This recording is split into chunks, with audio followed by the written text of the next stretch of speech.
Hello, everyone. Look at that. My camera works. I'm invincible.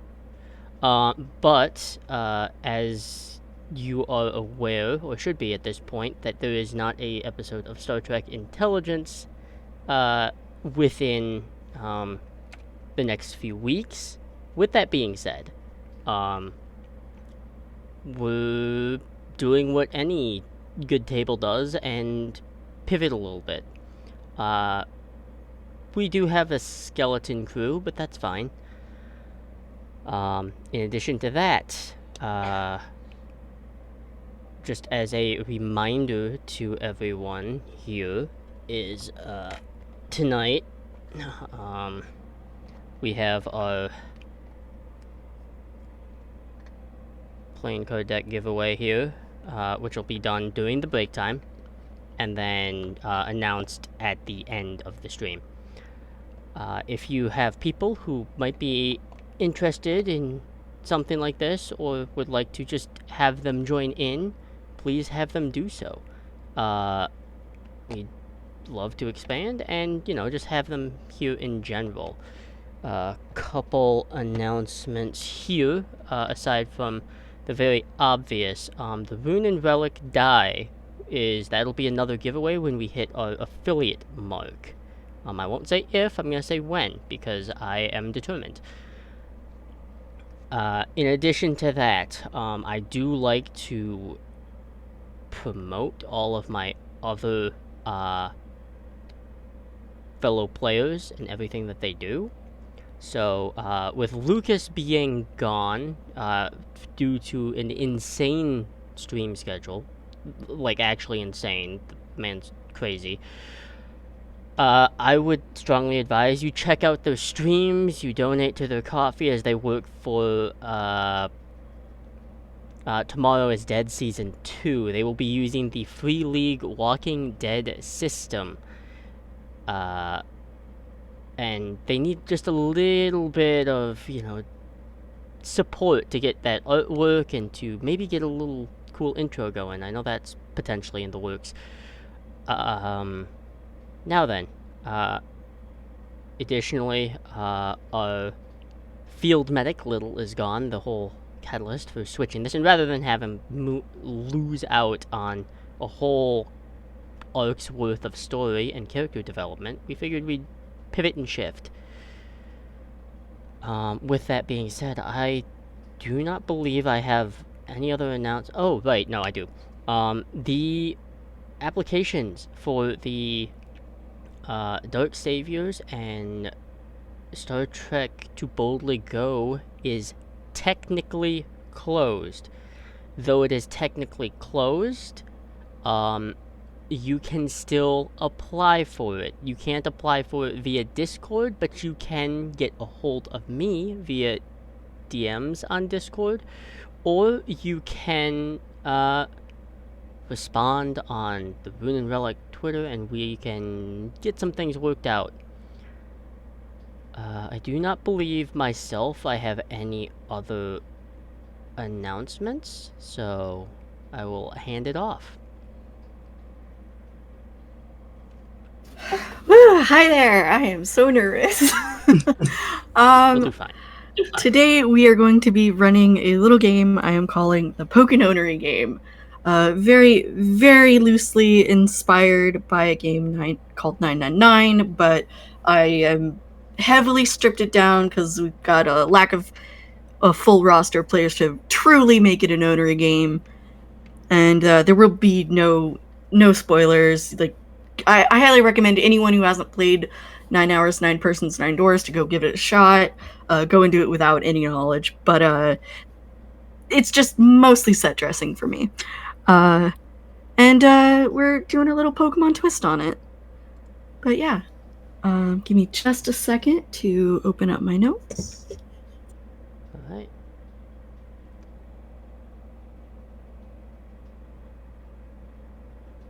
Alrighty. We are starting off in the field office. There's been a couple of weeks of downtime, and a lot of work is being completed in the background But, Commander, you have actually allowed much of your staff to go on break. However, as is their wont to do, Kavai has been spending much of the time in the holodeck, much to everyone's chagrin. And towards this last week, anyone who has the ability to pick up on their pheromones has been noticing that it's very frustrating. There's a lot of heavy confusion around. People are getting aggravated, and including like once they've even distanced themselves from them, there's been fights breaking out, like arguments about Kavai, and it is very strange and very peculiar. But one of the stranger things you've noticed is that on this day, they have not reported in for duty.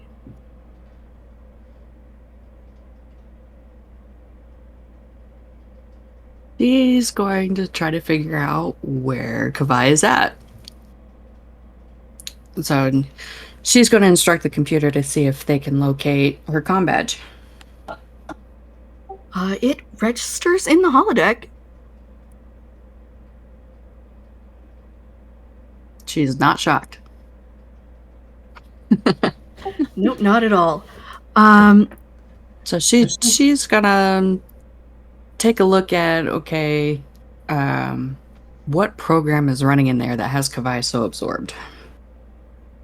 As you head down, it looks to be a very, very extensive program based off a very old video game. You would recognize the title as being Pokemon, and it's a very large, what appears to be a test world. Jaloryn would not recognize Pokemon. She would be raising an eyebrow at, like, what the heck is that? She is not as pulp culture savvy as... Very valid. So, like, yes, I, the player, recognize the name. Jaloryn is looking at it rather confused. What is this Mon? What? Yeah, good luck with that accent. There would be a very brief description of it. They appear to be some sort of like monster fighting, and that is even stranger, I feel, culturally. Mm-hmm. And it would take her a second to register, like, oh, this is an old Earth language, Japanese. It's like, okay, you gotta switch that brain into gear. But then it's like, even researching her memory banks, I was like, what is this? She's coming up blank. I'm like, well, what the heck is this? So she's gonna tap into the historical databanks that she has access to and try to figure out, okay, what is the background on this word? You would get basically everything that like a normie would nowadays. Like it's very, very basic rundown, the how long it lasted for, the popularity, the impact it had on society. You get a little like brief little image of Pikachu. And by the time she's absorbed all that, she's at the doors to the holodeck. She reassures anybody else who's there that it's like, yes, I'm coming to figure out what's going on here. Speaking with anyone, they never saw Kavai actually come in this morning. She's gonna double check, when was the last time that Kavai entered the building? 1 week ago, and she has not left. That's what she suspected. And she's gonna open the doors to the holodeck. As you do, you are actually greeted by Juno. And Juno, you have been working on a side project with Juno too, trying to reestablish some settings that got very, very borked. Juno 2 is currently in a very masculine appearance, and they're unsure of whether or not they want to keep it because they're kind of into it. But that's a whole separate issue. You two have not been able to get this program to shut off. You have lost contact with Kavai, and they are somewhere in a distant room in a labyrinthian set of corridors. Something has gone terribly wrong within the past, let's say, 9 hours. And this is the first time you've been able to see anyone unlock the door or get communications out. You are very relieved to see the commander. I do not know how to respond other than believe one of the human additives is... Thank fucking God. It's good to see you too, Juno. Yes, I apologize, Juno, too. I think this is on hold? Yes, I believe our pressing matter is getting Kavai out of here. I don't think our coworkers can handle their attitude much longer. No, I have been monitoring that. Have you been unable to communicate out? Yes, for the past 9 hours. Unable to achieve such a function. That would explain why nobody told me to hit the kill switch. I believe the kill switch at this point is a little overdue. However, I am concerned that doing so, whatever may be happening inside, may pose risk. That draws a pretty heavy sigh from Jaloryn.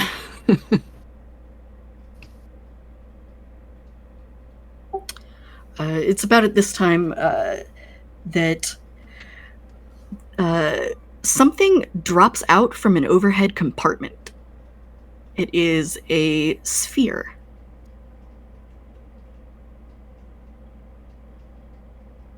Without a second thought, she just reaches out to catch whatever this sphere is. It is about a... fits in the palm of your hand. It's white with a red ring in the middle of it. It looks to have a button. She turns it over in her hands momentarily, and she kind of shrugs, and she hits the button in the middle of it. As you do that, Juno, too, almost like protests and then puts their finger down. The ball expands to slightly like softball size. Commander, if you click that again, creature is going to come out of it. I don't necessarily recommend doing that. Juno Prime, I guess, is gonna look over, because that's something I don't think that she's been made aware of. Yes, you've only had access to this front entry room.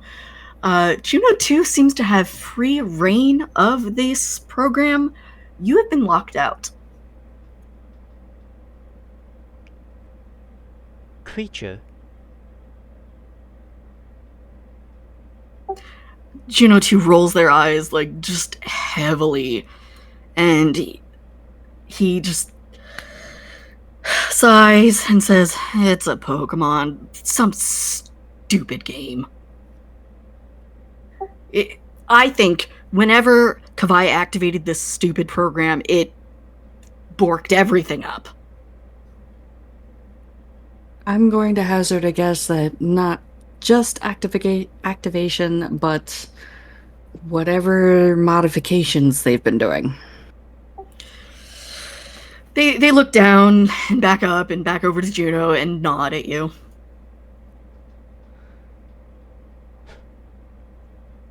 You are aware I know how to do the kill switch without borking things further, yes? Be my guest. Jaloryn's kind of curious at this point, but she's gonna walk over to a panel by the entryway, and she just wants to get a look at the underlying code first. It's like she wants to see what's going on here. All right. Go ahead and give me a let's say reason engineering. Of course, one of the things I totally forgot to pull up. No worries.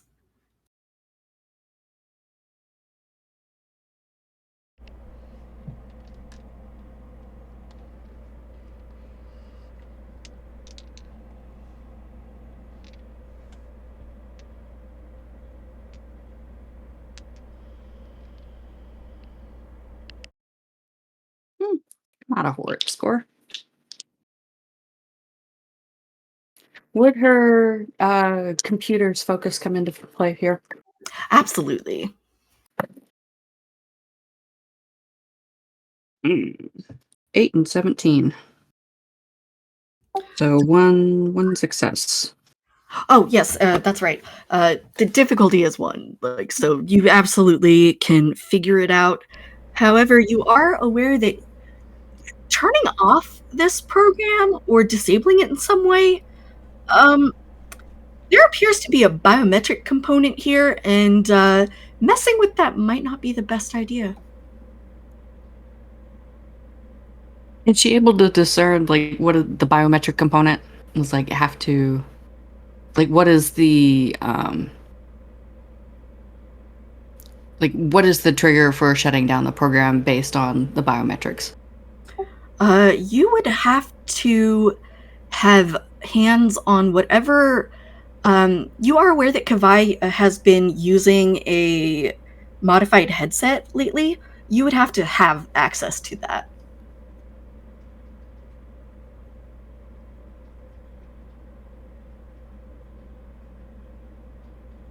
There's another heavy sigh from Jaloryn. Commander, I am not a banking officer, though after this incident, I do believe certain restrictions will be in place. Without a doubt, Juno.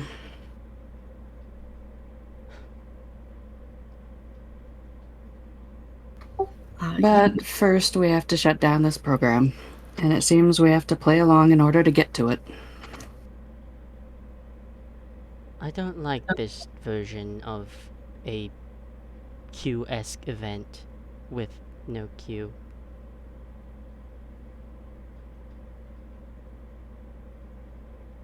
I'd have to agree with you, but this is not my first go-around with something like it.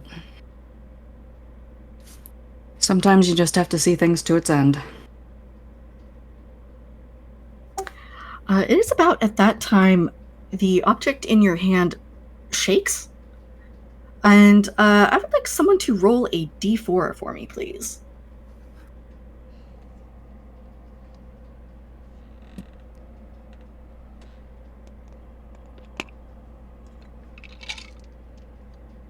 One of the few dice I don't have out.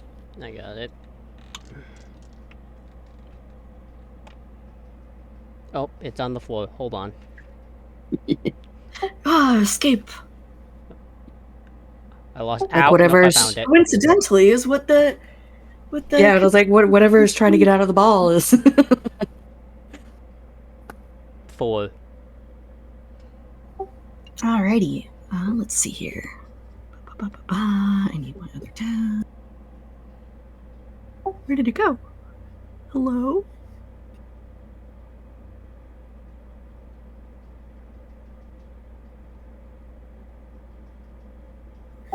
Here we go. From out of this sphere, a very small blue creature with a little bit of like a yellow fin on the top of its head. It looks very much like a lizard. Pops out, and it looks up at you all, blinks very watery eyes. Sable. It stares Jaloryn, expectantly. Jaloryn just looks over at Juno too.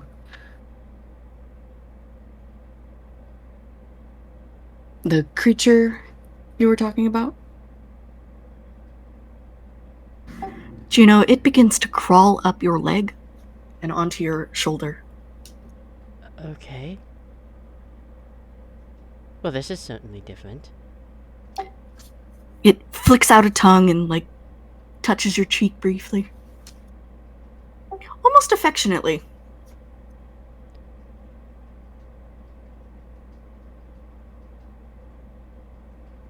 When I was assigned the task of holographic safe house caretaker, this was not the thing I had in mind, Commander. It seems to like you, Juno.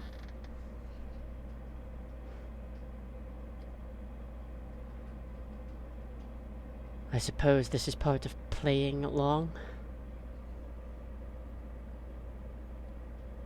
That would be correct. I suppose we are doing that. Jaloryn looks around to see if there's any other objects beyond just empty room. You do find there is a side table in this entryway. It has what looks to be a very old. I dropped my phone. Coincidentally, a very old-looking phone with a red casing, as well as another sphere. And I will take another D4 roll. If you roll another 4, roll again.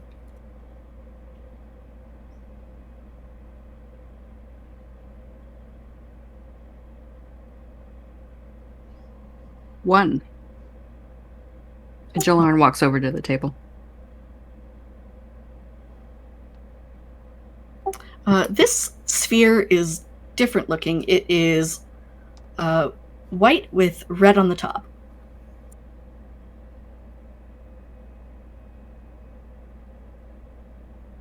She first picks up the phone-looking object and turns it over to see if she can figure out how to operate it. It appears to be a touchscreen, and when you touch it up, it lights up and happily announces, in the computer's voice, a brief description of Sobble with what you already know, as well as some of its what appear to be attacks and moves.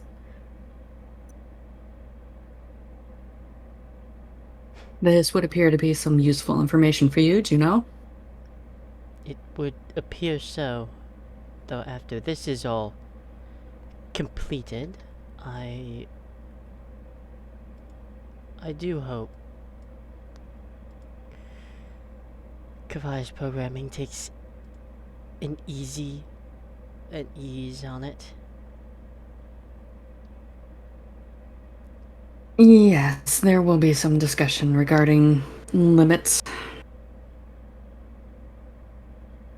I have a feeling that Kavai is bitten off more than they can chew today. Or this past week.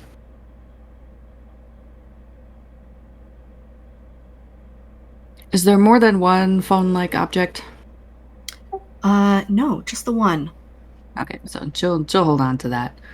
However, Juno and Juno 2 pipes up. Juno, you should have full access to the Pokedex in your programming at this point. And they reach out and tap you on the arm and transfer some of the program to you.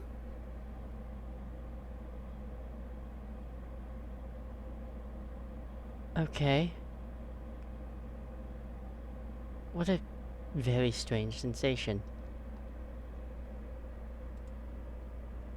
They shrug. Meanwhile, Jaloryn has picked up the other sphere and tapped on the button. The ball expands, and out pops a yellow, very much looks like a fox, very orangish red tufts coming out the ears, looks up at you expectantly, and from its mouth it breathes out a tiny little puff of flame.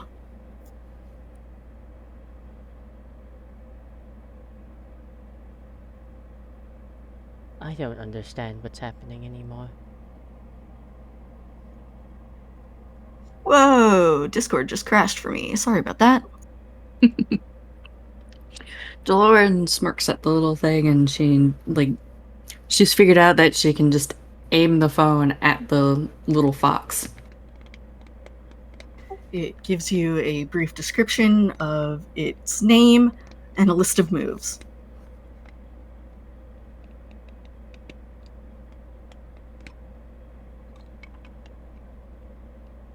She hunches down so that she's a little closer to eye level with the little fox. Hello there. It yips at you and wags its tail and does a full circle around you before pressing its little head and snoot into your hand. Well, you're a friendly little thing, aren't you? Finn! Finn! Are you willing to go on an adventure with me to find a wayward friend? It nods at you, and you get the immediate impression that these creatures are more intelligent than animalistic. You remind me a bit of Aurelia. Gives another yip. I suppose we open the hollow doors and entertain this program's whims. It would appear that's the next step. Let's see if we can go find Kavai. The door opens, and there is a grassy field in front of you, with words sort of hung in the air that wink out of existence before you get a chance to read them.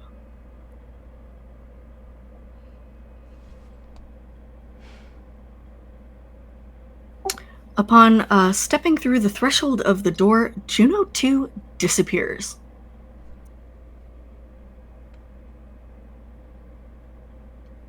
I do not know how that occurred. I would gather that Juno 2 has certain limitations as well.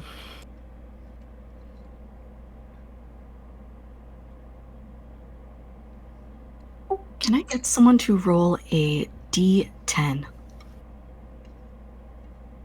If you get a 10, roll again.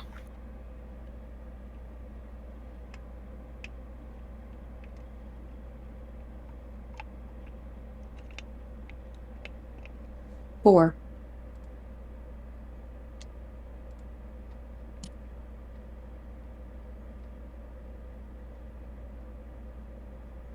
Alrighty. Feel free to proceed.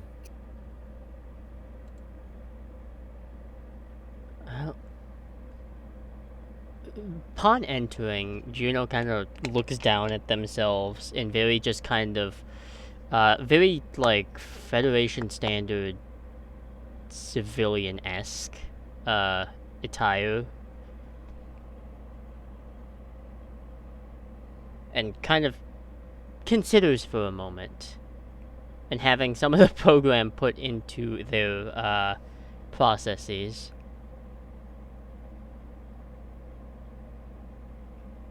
Eventually, Juno is going to unstructure herself as it kind of unwraps, like binary, like ones and zeros get undone, and then reshape, and Juno's form changes a little bit, entertaining something reminiscent of the records of the games. So Love this. Let me bring that up. There we go.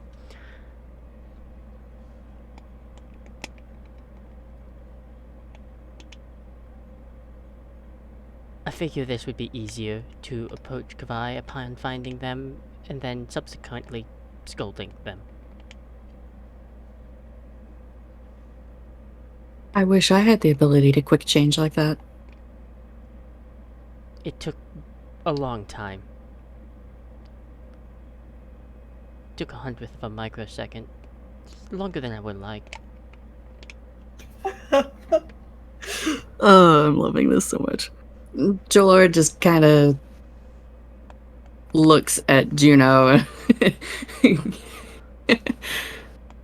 Uh-huh.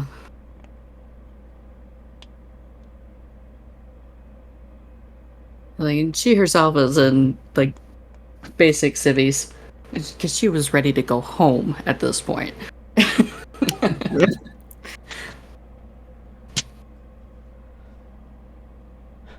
So she looks around and tries to figure out, is there any discernible path, or is it just an open grass field? Does it seem like there's program is trying to indicate a particular direction to go? It appears to be an open field. Off in the distance, you can see what looks to be a small settlement of some kind. Nothing that looks of any particular note or direction. There is a small footpath, but by and large, mostly appears to be grass. Along the way, you do see a what looks to be like a waypoint marker. She's gonna head towards the waypoint. I'll follow. This is a weird experience for Juno because it is truly just to say something is out of this world for her is strange, but that is kind of what this is. As you are making your way to the waypoint marker, it does appear to be a sign that just reads very simply Route 1. But you do see several creatures, some flying overhead, some running from grass patch to grass patch. There is a small little body of water, and you see some movement within it. But it appears to be a very lively little area. You hear sounds of nature. Most notably, at the bottom of this sign, once you arrive, is one more Pokeball. This one is purple.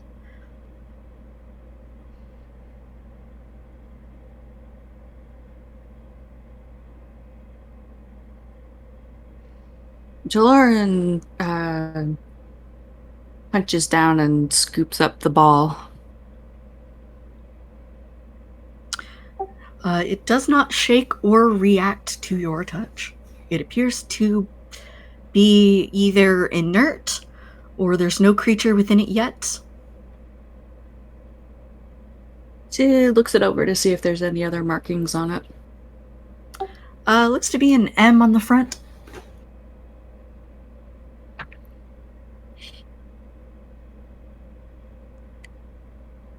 She files that away and she tucks the ball into a pocket. She points over at the little settlement. I hope there's a place where I can pick up a bag if we're going to be finding more objects.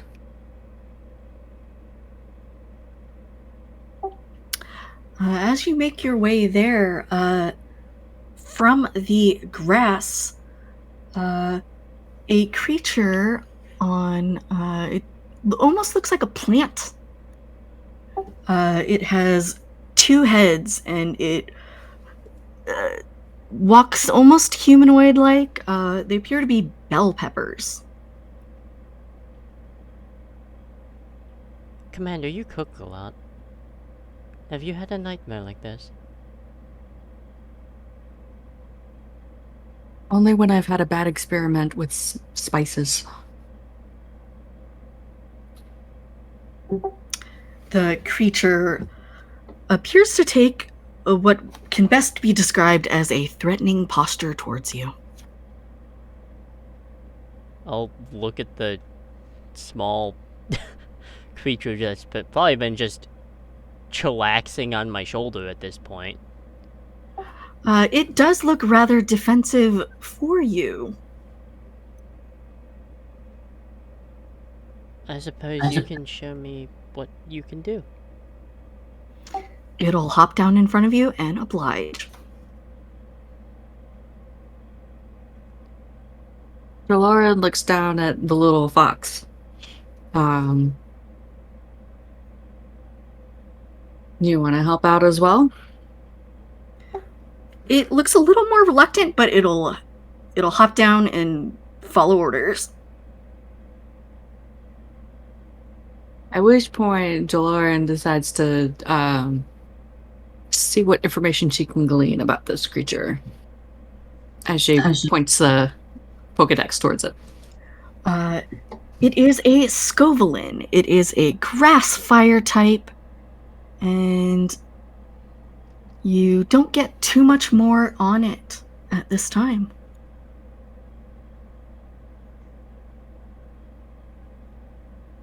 It does, however, begin to bristle, and you see some leaves appear in the air in front of it, and it will whip those at Fennekin. They strike the ground in front of it, however, and do not seem to make purchase. That's an opening. So it does. And I'll look at this kind of dopey salamander. You would know that you have access to Sobble's full capability of moves outside of egg moves, any of that. So if you would like to describe any of them, feel free. We are playing this fast and loose, no necessarily needing to roll. We're just going to RP it out. Theater of the mind style. With that knowledge and quickly adapting all the knowledge that I have, I think Juno just wants this over with as fast as humanly possible.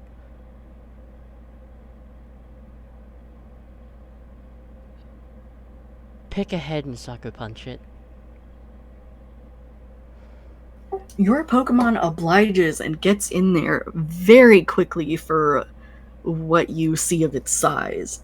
One of Scovelin's head rocked backwards, and it looks angry now. It releases a fiery breath from the red pepper head and appears to scorch your little friend, who appears to be wounded, but still standing. Can someone give me a D20 roll, actually? Oh, I don't know if well, nah, it should be fine.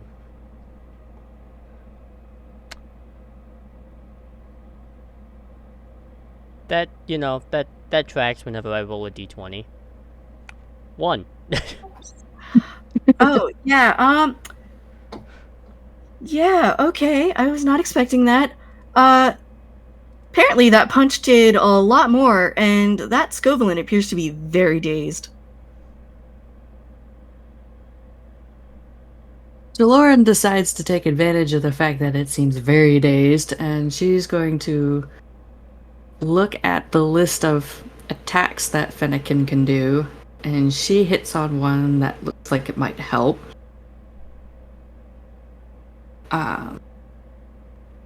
She orders Fennekin to do a fire spin to see if she can trap the thing. You do so, and it is indeed very trapped and seems to back the fuck down.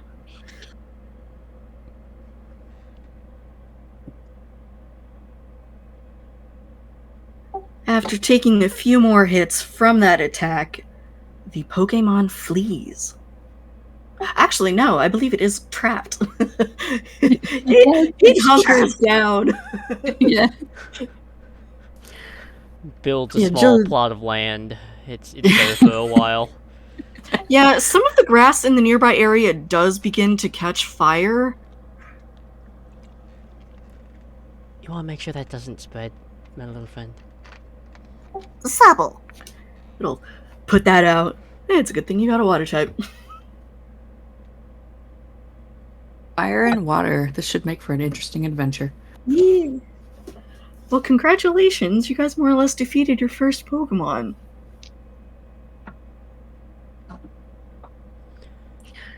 Settlement, right. Let's see if we can find some treatment for your little sobble there. And maybe a clue as to where Kavai could have gone off to. Indeed. As you arrive in the town, you do see some people milling about. A few of them wave, like, very friendly at you.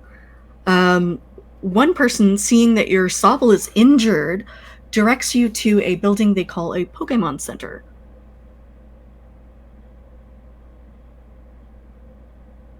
I'm learning a lot from 21st century Earth.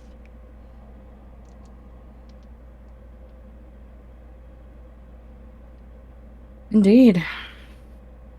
This Poke Center seems to be as good place to start as any for information and a direction. I believe so.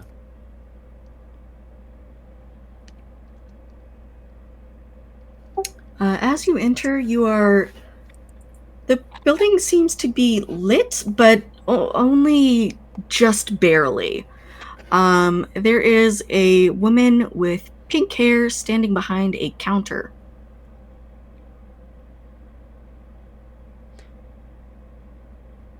Afternoon or evening or night. I'm not really sure what constitutes. It is sort of midday here in this town, but it is weird that the building doesn't have interior lights functioning outside of the center console of whatever this table is.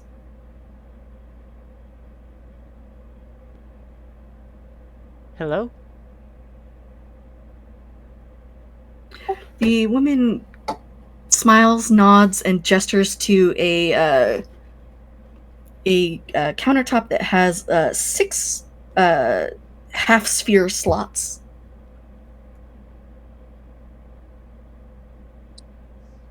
That seems to be what we must do Yes, if we want to get Sobble taken care of.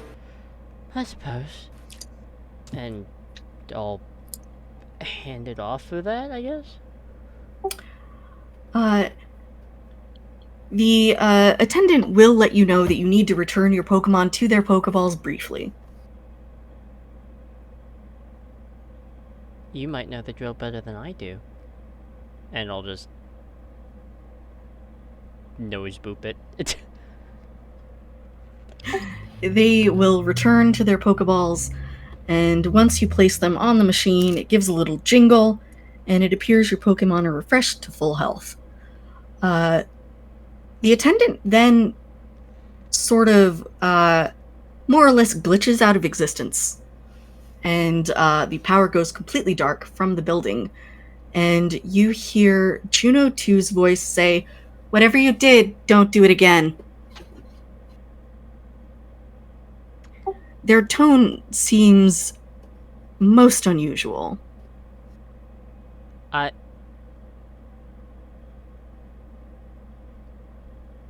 Part of this was your idea, Juno, too? You get a half of a response before their voice glitches out entirely. More complications, Commander.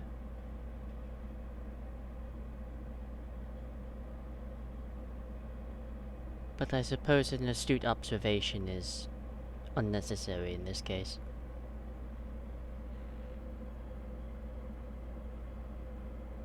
I'm more puzzling over the thought of something interfering.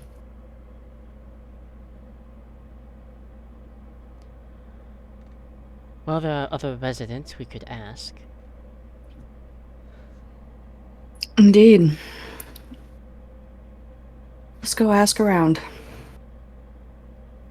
As you head out into the town, a lot of the people seem to give very generic statements about the weather, factoids about Pokemon, nothing that proves interesting until you reach one who directs you towards a building called a gym. It appears that a very strong trainer of Pokemon resides there, and from the description, it appears to be Juno too, that they're describing.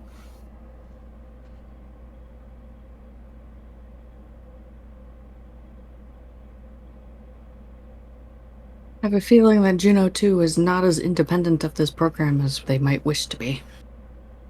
No.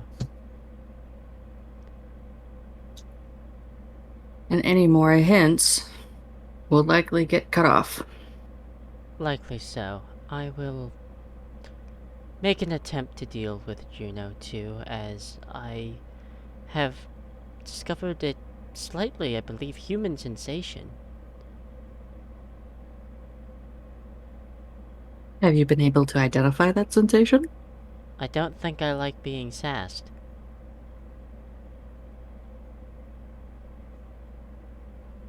I agree with you.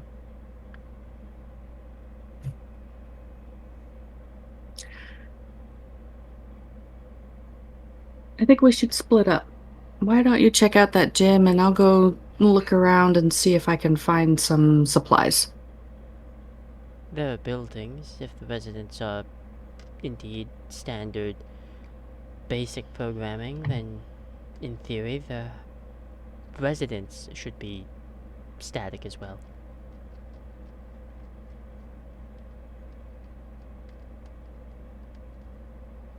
In theory.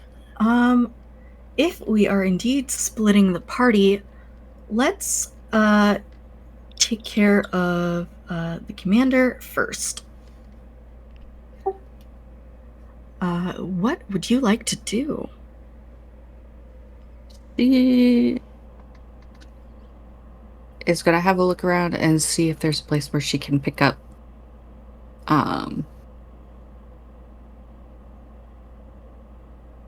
like a bag and maybe some supplies for the road. Because she's getting the inkling that this is not just a one-stop, we'll find Kavai. This is going to turn into a lengthy journey. You easily do so. In fact, people seem to very freely give you items. As you're going through a Pokemon shop, you do pass by a mirror, as there are some clothing, stuff like that, and your reflection is not your reflection. She's going to do one of those initially pass by, it's going to catch the corner of her eye, halt mid-step, and then back up to take a closer look at. Okay, what's different? What appears to be a cloth floating in midair with gleaming eyes stares back at you dispassionately.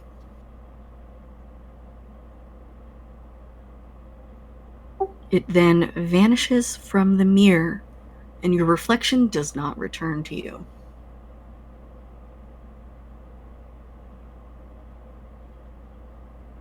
She's just going to stare, and like there's this heavy frown. Like her body language is all does not like this one bit.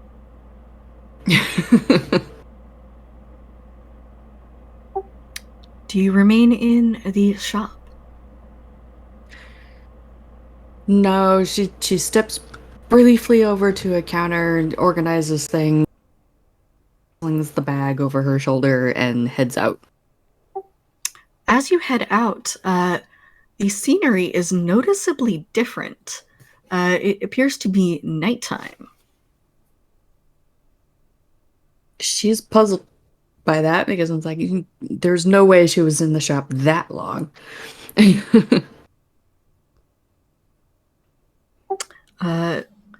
Also, it doesn't appear that any of the lights are on in this town.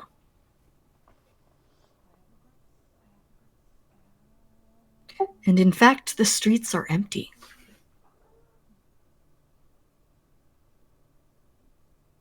That frown stays a little plastered on her face as she heads towards to where the other residents indicated the gym was located. All right, you do so. Juno, as you entered the gym, there are lights on, but it appears to be one large empty room. There is a no discernible evidence of people ever having been in here. And in fact, it does remind you of an empty holodeck.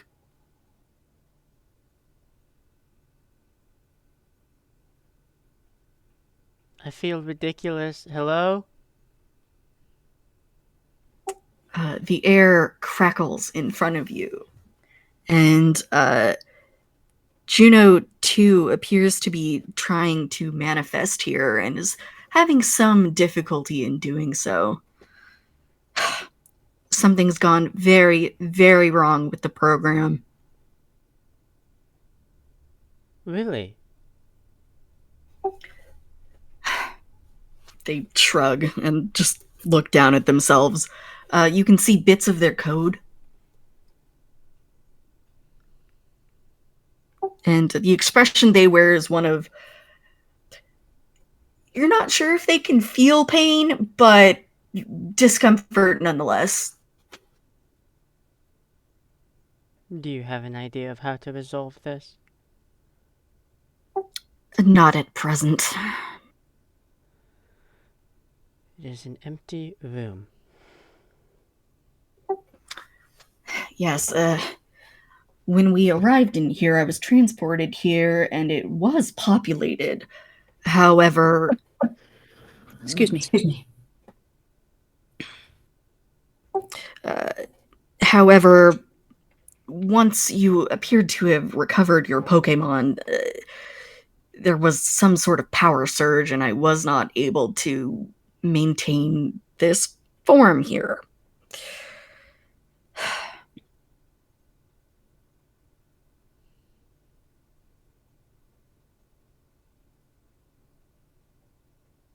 Well, that is unfortunate.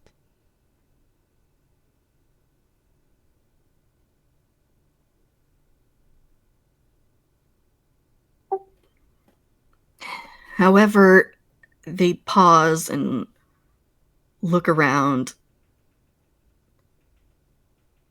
I don't I don't think Kavai is here.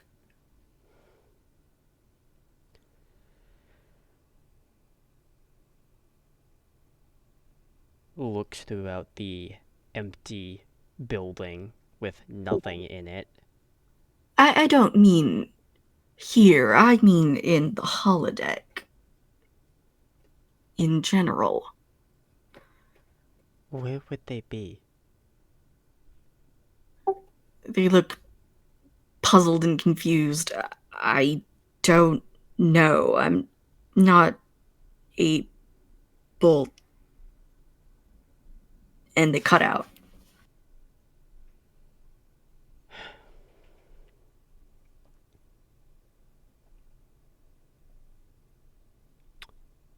How helpful.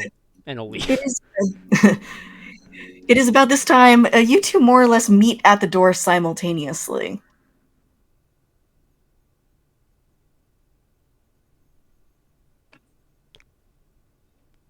This Did was you a figure out fruitless anything? endeavor. The building is empty, with nothing in it. A cardboard box has much more to be desired. I see.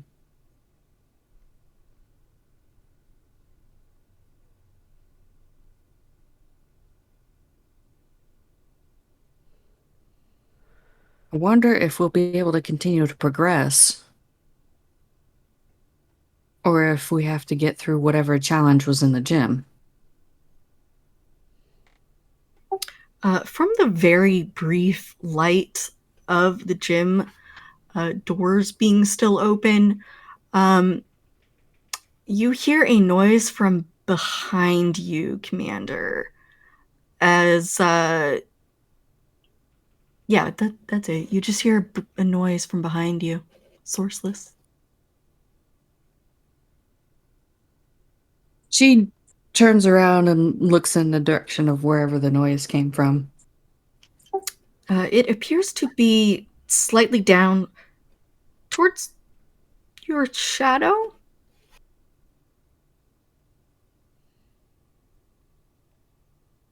She's frowning again.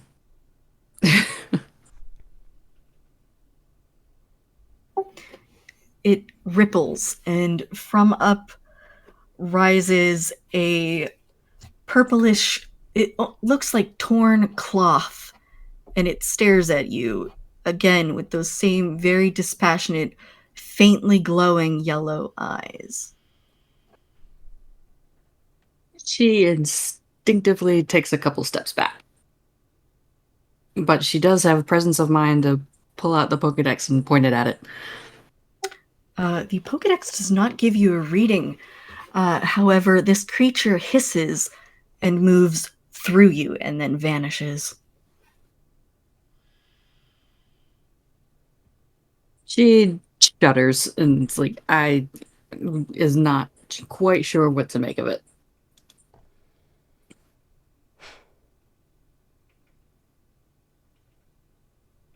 She just tries to kind of shake it off a bit and looks back around at where would be the next place that they would go. Juno, you do recognize the creature, however. As I think you had eyes on it as well. You recognize just briefly the name Shepit. That's all that comes to mind, but you don't get anything else on it.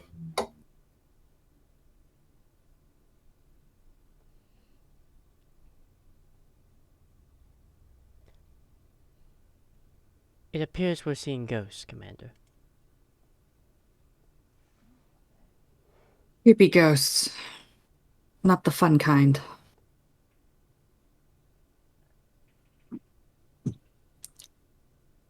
Let's see if we can make progress towards yeah, I'll wherever. turn around looking into this empty, holographic looking shoebox of a building. Juno's 2's form does flicker in again briefly. Commander Jaloryn, I do not believe that Kavai is in the building. In the field office, I mean. Oh, we're back to this again.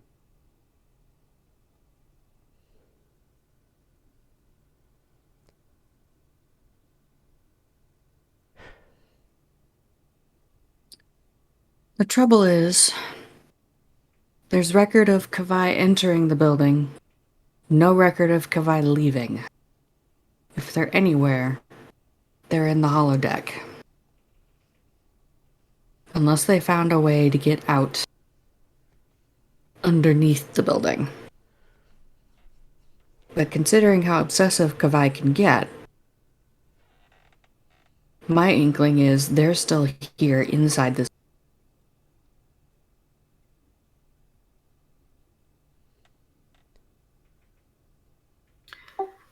Can I get an insight security roll from you? With a target of 2. Insight security. Yeah, I can do that. 2 5s. Never mind, that doesn't matter. We got that. That's better. I'm going to flavor this as you do find a way to access the systems, and you do recall that Kavai had been working on a program to mask life signs, and that appears to be running. She shows her discovery to Juno and raises an eyebrow. And then she taps a message onto the pad. She doesn't say it out loud, but she basically tells Juno,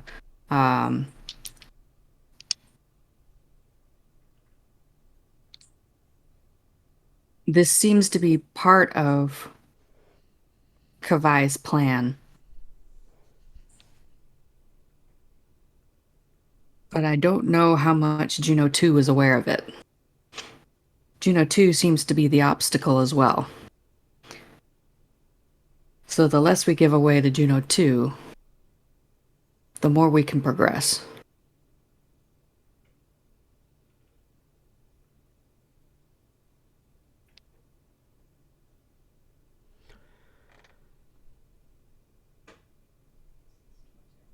Then I suppose we should look for a different path.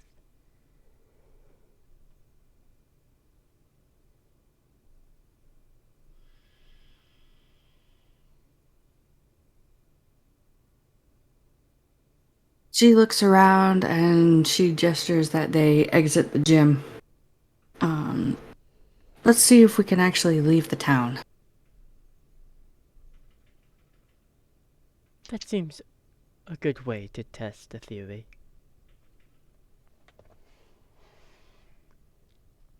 You are indeed able to leave the town. What direction are you heading?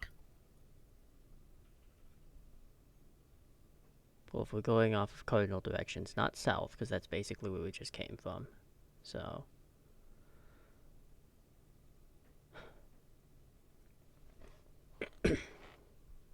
And if this is supposed to be like the starter town, there's only one direction to go, and that would be north. Indeed. As you progress, more and more things around you appear to be breaking down. Several Pokemon appear. If you try to read them with your Pokedex, they look distorted. It looks like code is breaking down at a rapid pace. Something is drawing vast amounts of energy from this program, and it is not behaving properly.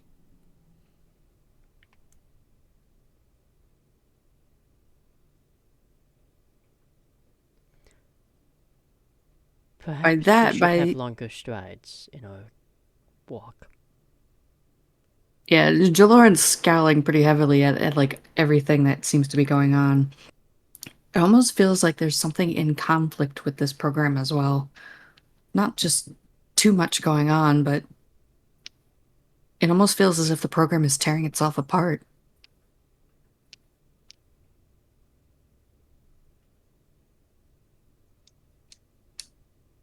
Perhaps if that is the case, then we simply have a time limit. Indeed. And even while they were chatting, and like Jaloryn was already following Juno's advice and picking up the pace a bit. The further and further you get from the starter town, the more code starts breaking down, and you are able to see components of the holodeck behind, as if you're reaching the edge of the display map. Certain entities begin phasing through other objects. It's upsetting, to say the least, as certain creatures look very, very unhappy in their existence. From behind you, you do hear that Pokemon cry as if it's still lingering in your shadow.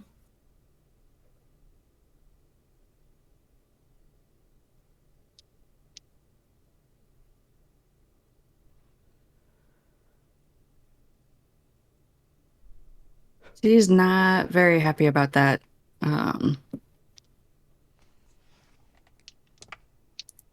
She looks around to see where her shadow and any other shadows are at. If you look at your own shadow, it flickers and indeed takes the form of this strange shuppet, and it will hiss at you. And this time it does not disappear, it remains.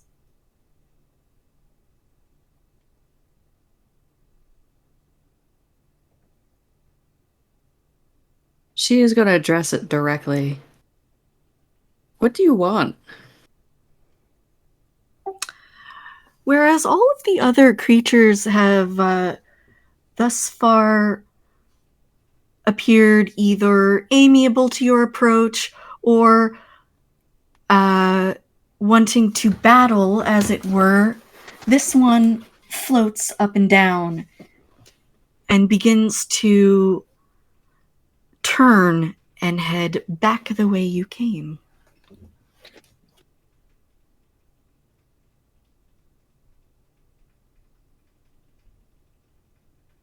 She looks over at Juno. I'm getting the distinct feeling that if we want to keep going, we have to fix whatever happened behind first.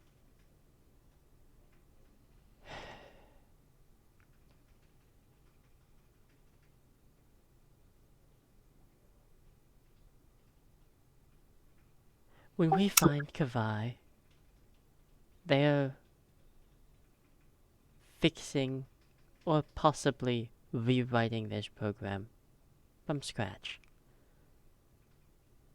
Indeed. And It's Commander, interesting, may but I add a suggestion? Though they might enjoy the coding, add it to more of a punishing degree.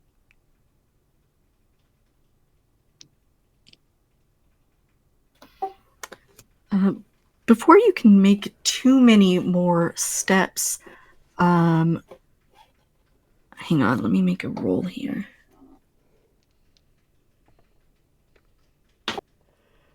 My dice could just, vanish into the ether. That's fine. No, that's what's happening in-game. There we go. Oh, yep. The creature does appear to be halted and is floating. It didn't make it too far before something appears to have gone very wrong with it. I'll get as close as I can and analyze what's going on. Do you make any sort of contact with it? No, I am wise enough not to do such. Very good. It looks at you and, while not threatening, it doesn't appear to want you to progress now.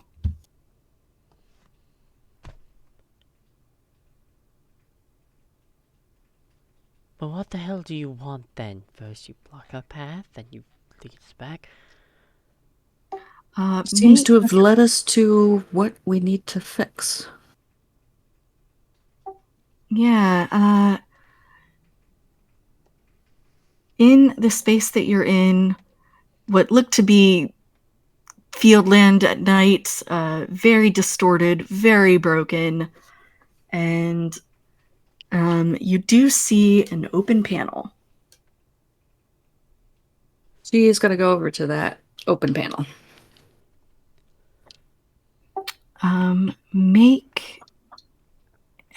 Let's see.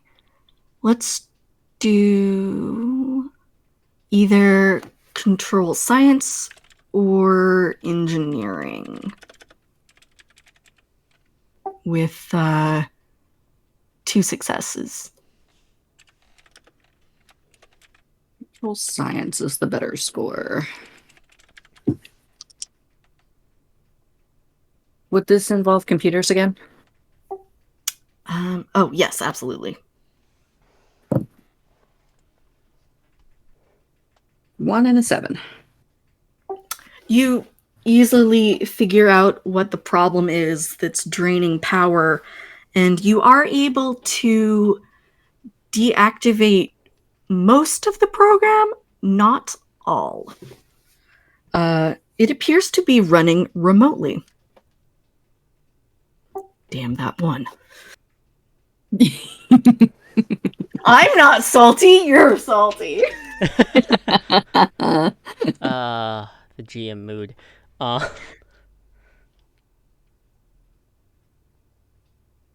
Um,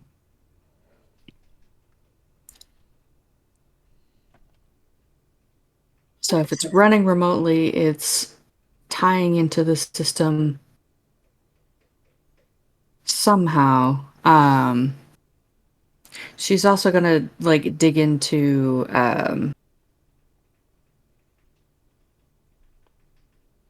And actually, for that freaking one, you have determined that it is tied very heavily into personal logs, and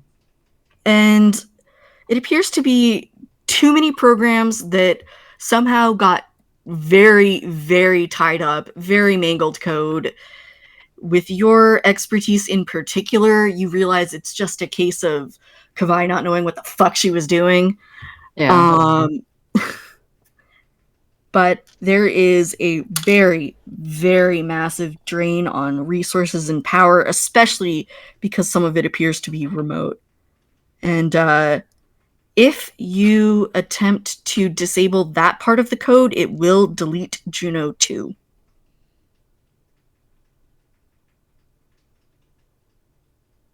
What she's going to try to do is like, again, because you answered my other question, she was going to try to figure out, was like, what else is in conflict? So, what she's going to disable instead is, she's going to sever the ties with the other programs. Not necessarily the remote one and Juno 2, but the extraneous stuff that's gotten tangled in. Gotcha. Alrighty. She's basically trimming off the fat. Yeah. Your Pokemon, unfortunately, are included in this and do vanish. The surrounding program does deactivate, and you're left in an empty holodeck. Juno 2 does return to their full capabilities and looking very, very much put off. However, they still are very much in a masculine appearance. That appears to still be an issue. Is it an issue? Not necessarily, but they'll come up to it. Well, that seems to resolve some issues. Now there is only a secondary and perhaps the primary issue. Oh, actually, the objects you collected did disappear. However, that purple Pokeball does appear to still be in your pocket. Yeah, it takes her a second to register that there's still something in her pocket, and she pats it and pulls it out again. And she kind of frowns at it. It's like, everything else disappeared. Why did this thing not? Juno, I am going to send you a brief message. Got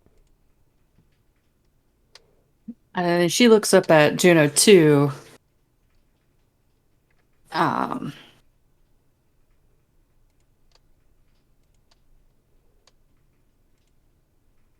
So, now that we've trimmed off the extras, how are you feeling? Much better, thank you. I appear to be functioning within normal parameters. There's definitely going to be more restrictions on Kavai's activities. She seems to be trying to stretch beyond what she's capable of before she's ready for it. To say quite the least. Sir, they add very hastily.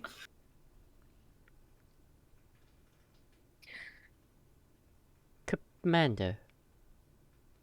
That Yes? sphere, may I take a look at it briefly? She passes it over to Juno. Juno's eyes will kind of shift from this, like, artificial goal that they've adopted for this weird purpose of potentially entertaining Kavai's weird habits, and shift to just kind of this cerulean blue, as can just watch code and stuff running through. And Commander, you're at least notable enough to know that when she does this, she's going through like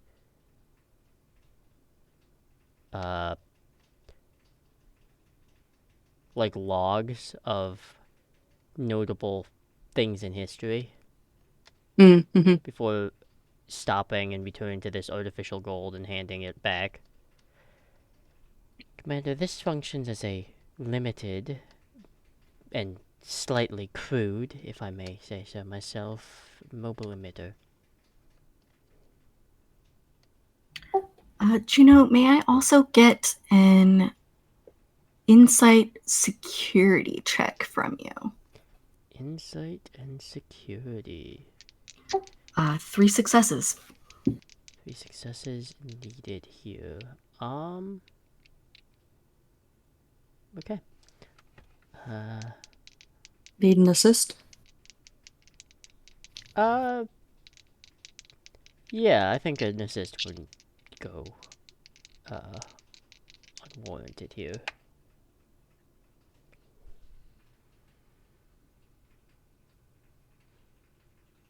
Security. 2 successes for me. Would any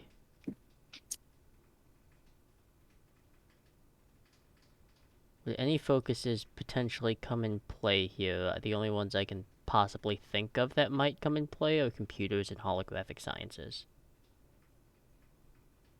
Holographic sciences for sure, and computers also. But that's definitely the one that would do it. Okay. So then that falls under how many successes did you get, Commander? 2. Okay, cool, because I got 1. All right, beautiful. You recognize that this is not occupied. You do immediately know that you can interface with this. However, in doing so, your appearance will be modified. But none of your functionalities will be distorted or limited in any way. Commander, Do you have an idea? I have a suggestion and I believe you organics call it demand attached to this. Go ahead. I do not wish for Kavai to know that I did this willingly. And I'll just push the button of the purple sphere.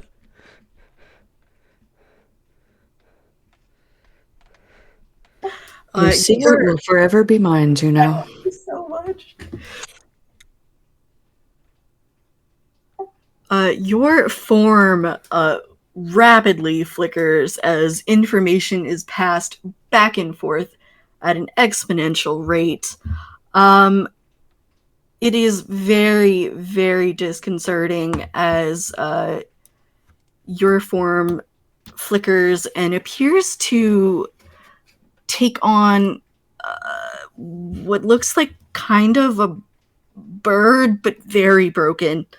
You have code that flicks off of you, and there is an echo of your true form behind you, but predominantly it is this strange, broken bird-like creature that exhibits in front of you. But you seem to display normally.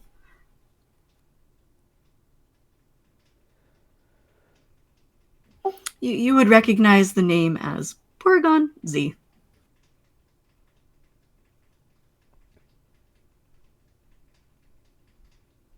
Again, Commander. My lips are sealed, Juno.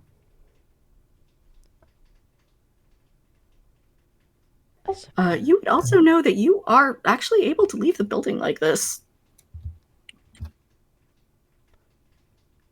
I believe exiting the building is the next step, seeing as the Hollow Suite unveiled nothing.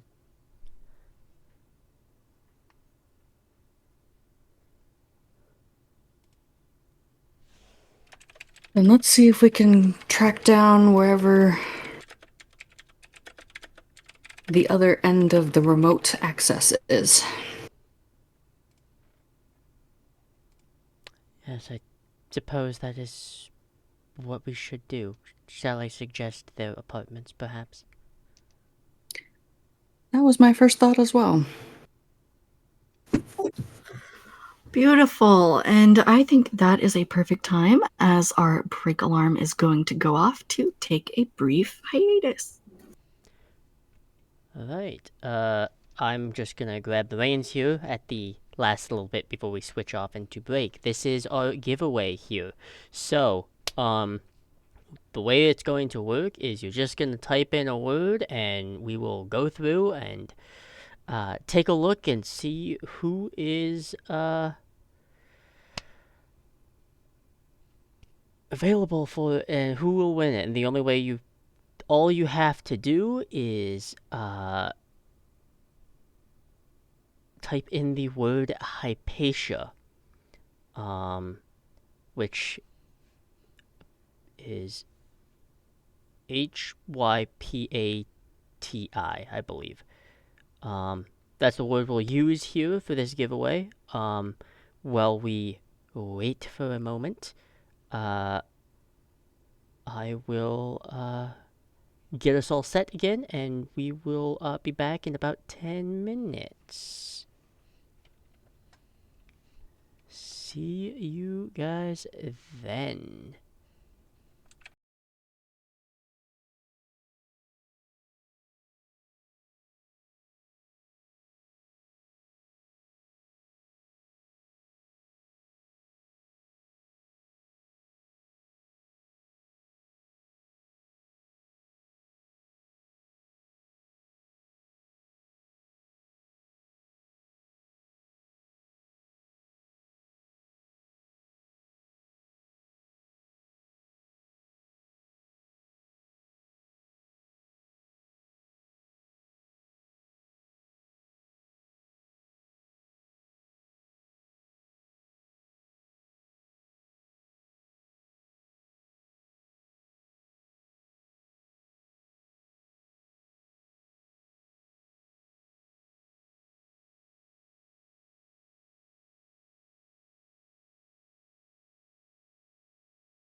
Alrighty. You ready to hop back in? I think so. Mm-hmm. Alrighty. You have deactivated the holodeck programming. You have transferred Juno into a strange new form of a Pokemon called Porygon Z and have Yeah. attached them to a mobile emitter. This was unexpected but delightful.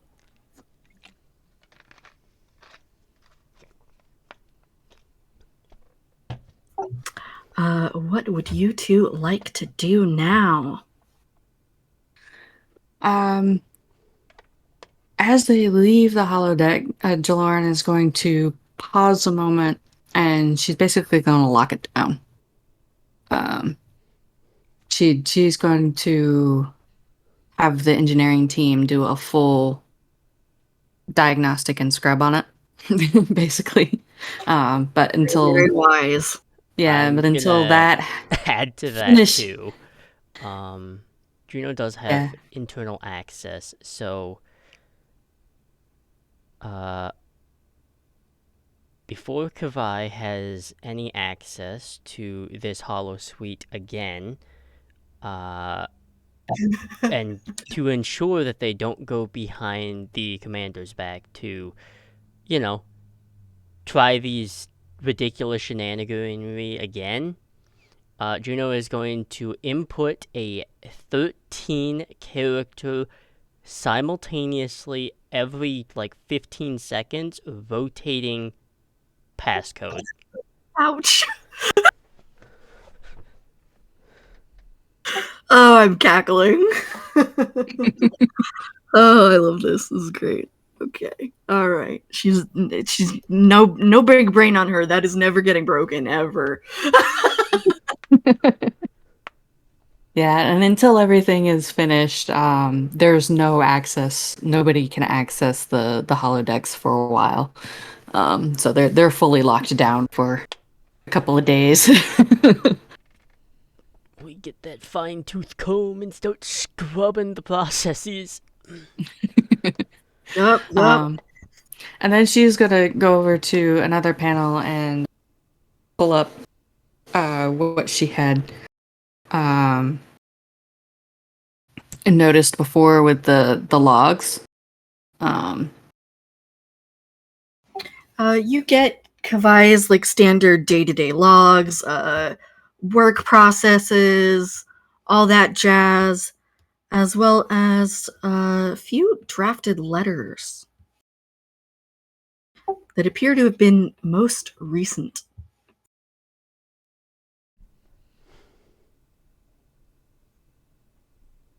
She wants to get an idea of what's going on, so she's going to take a peek at those letters. I was like, what is it that tipped Kavai into like getting so lost in this program? Appears to be a significant date for them of something that would have been an anniversary.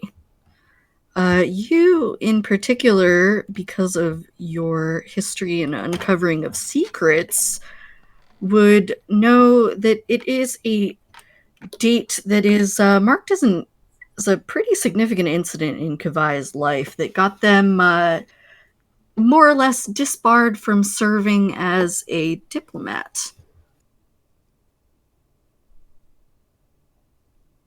Mm-hmm. And this letter is written to a professor.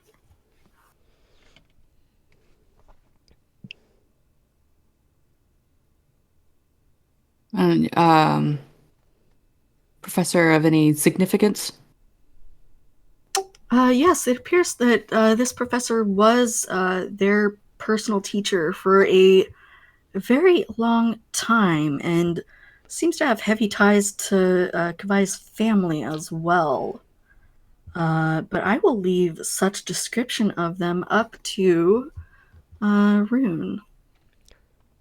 Okay, I believe the professor was Vulcan again, yeah? Yes.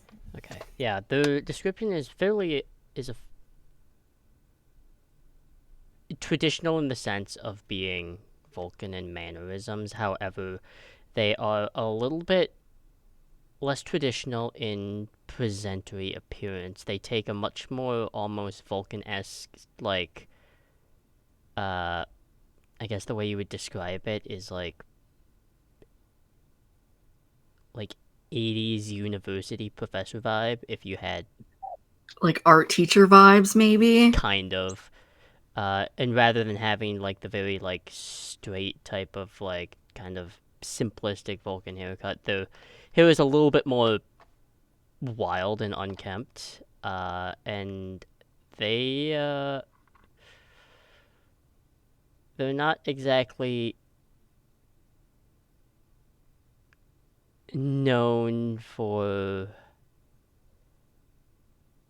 standard curriculum.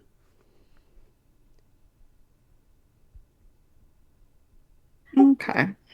And the contents of this letter, while I'm not going to read anything out, because I don't have one written, I'm not that, like, I didn't prep that much. I don't think anyone preps that much. Well, I it do sometimes, more, but more or less boils down to, sorry I killed you that one time. And there appear to be like multiple drafts of this letter, as if Kavai has gone like, I'm gonna send it, I'm not gonna send it, I'm gonna send it, I'm not gonna send it. Like, and very much like written, rewritten over and over and over for like every day for the past like week and a half, give or take.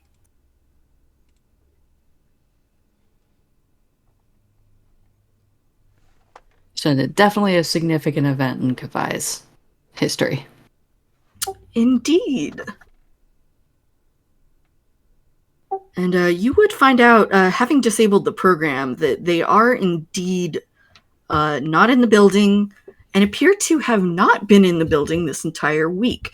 Whatever program they have been running has been a facsimile just to more or less like clock in without being clocked in. Mm-hmm. So their work does appear to actually be done. Just maybe not to the standard you would like. Yeah, she's gonna clock that. She's gonna flag it. And like with instructions of this needs to be redone with better focus.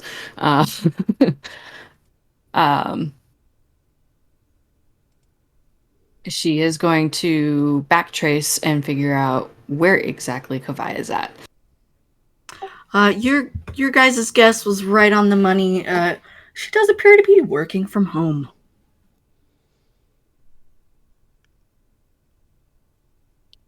Ready for a field trip, Juno? This is the farthest I have ever gone outside the safe house, so it will be a experience.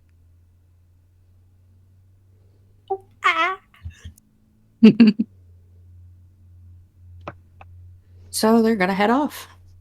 Alrighty.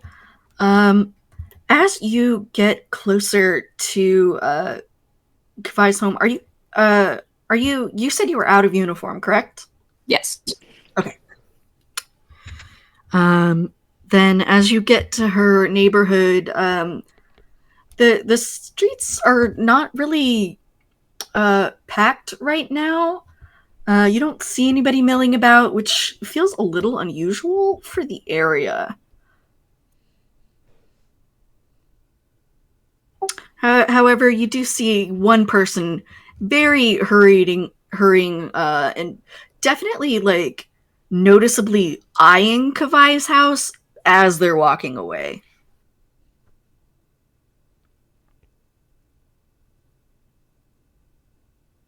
She is going to like that's an automatic slip into intelligence mode, and she's going to follow that person.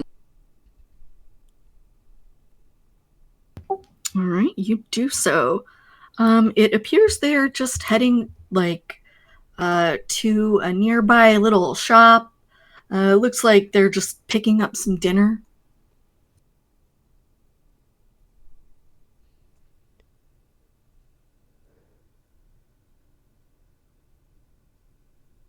Commander, I would advise perhaps that you do the talking, as this maybe looks down at my present visage.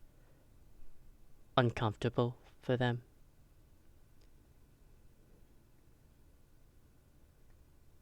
She chuckles and nods. And she sidles over to also pick up some dinner.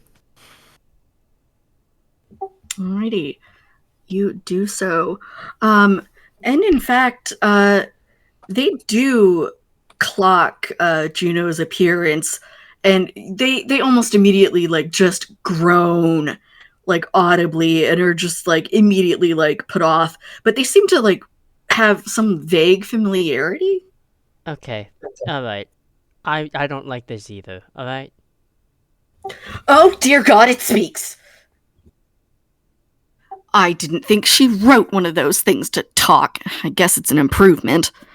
I'm not. Well, yes, but Jaloryn no. sidles over and just loops an arm through the other person, and then takes him over to a quiet corner to. Let's sit and eat, shall we? They give you an up and down, and we're like almost about to like tear off, but they oblige. Do you know that strange green girl? You're a neighbor, aren't you? I'm sorry, I missed what you said. You're a neighbor, aren't you? Yes. There's something very wrong with that child. This is a very older human.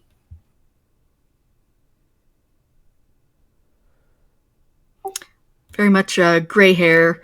She appears to be a little, let's just say, snooty.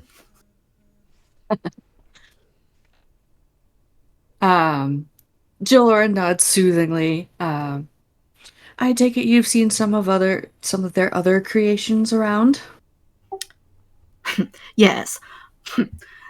Roped in my little my grandchild the other day to play some stupid game. Oh, yeah, did your grandchild enjoy it, or what was it, a bit of an inconvenience? Oh, quite. It was very delightful, but something about her attitude of this past week has been just terrible. She absolutely miserable to be around. Did she mention anything? No. And she kind of like leans in and like Jaloryn mimics her conspiratorially. It is like for some gossip. Very hushed whisper. Honestly, I think it's the Orion bit. Oh, no. You think it's running out of control? Well, I don't know if they ever have control.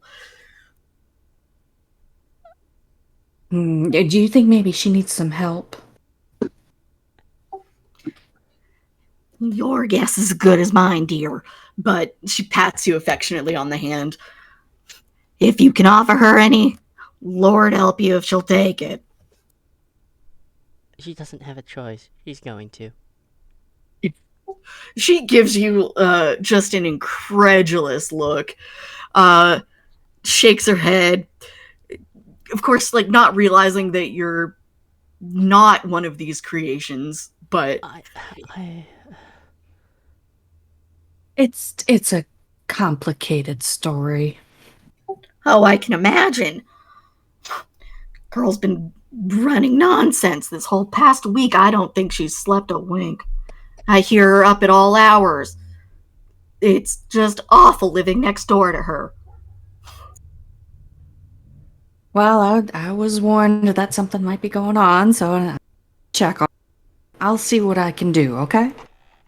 Much obliged, dear. Would you like anything else with your dinner? Oh no, you're quite sweet, but thank you.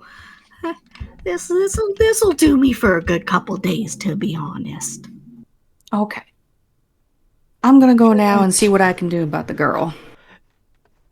Juno doesn't think or say this, but Joe the player saying upon hearing this should last me a couple days, I felt that shit in my fucking soul. Oh, Yeah. man. I've dealt with those people. Yep. Yeah, that my mom used to eat like a bird, so. Every Monday, Wednesday, and Friday, same order at the same time. Yeah. But yeah, you guys are able to head on out with a little more news and information than you had before. Yep. So we're gonna trot over to Kavai's place. All right. Most notably, when you arrive, the door is ajar. She raises an eyebrow at that. As an intelligence officer, I feel the necessity to point out the gleaming and obvious breach in security and self-safety. Indeed. It definitely shows how distracted they've been. The interior of Kavai's home has best been described as organized chaos before. It looks like a bomb went off. There are papers and books and most notably like her collection of like old media is scattered. It doesn't appear to be like anything is missing, but it just looks like from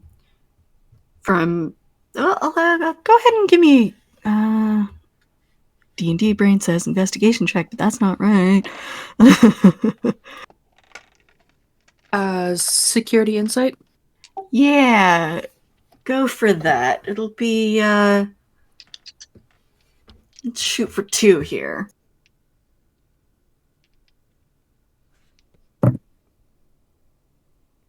2 8s, 2 successes. Yeah, you very quickly get the idea that whatever normal means of distraction no longer functioning.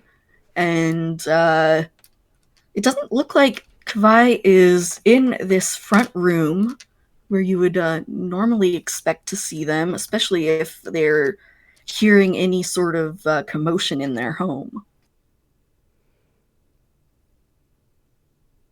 You do also discover what appears to be some very limited hollow emitters have been very briefly installed in the room.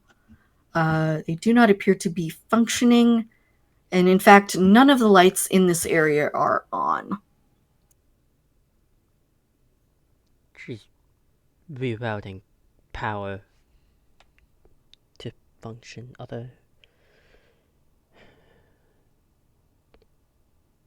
programs, potentially, Commander. Indeed. This apartment complex may be experiencing what in the 21st and 22nd century was done with certain electronics were at certain times called brownout events. It's very possible. And it's time to deal with the source of those brownouts. She's gonna pick her way through to see if she can find wherever Kavai is at. Bathroom not occupied even after a knock. Kitchen empty. Side space office room. Signs of recent use, but otherwise open and unoccupied. And at the end, one very, very locked door. Appears to be a bedroom.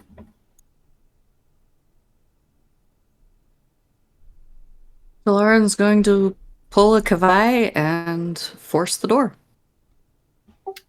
Go ahead and give me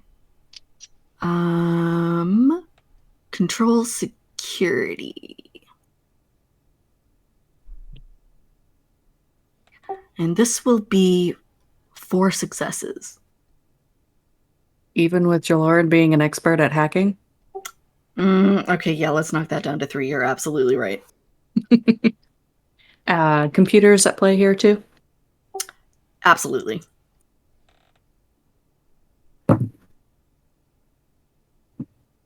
Uh,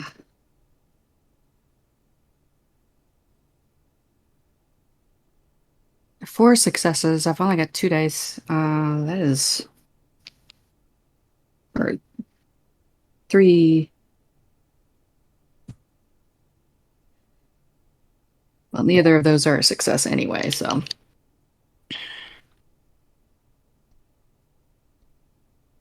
Sorry, I missed the last part of what you said. Neither of what I rolled was a success. Well, we've got someone here who could potentially offer an assist. Yeah, I'll toss out the assist. See if that'll work out.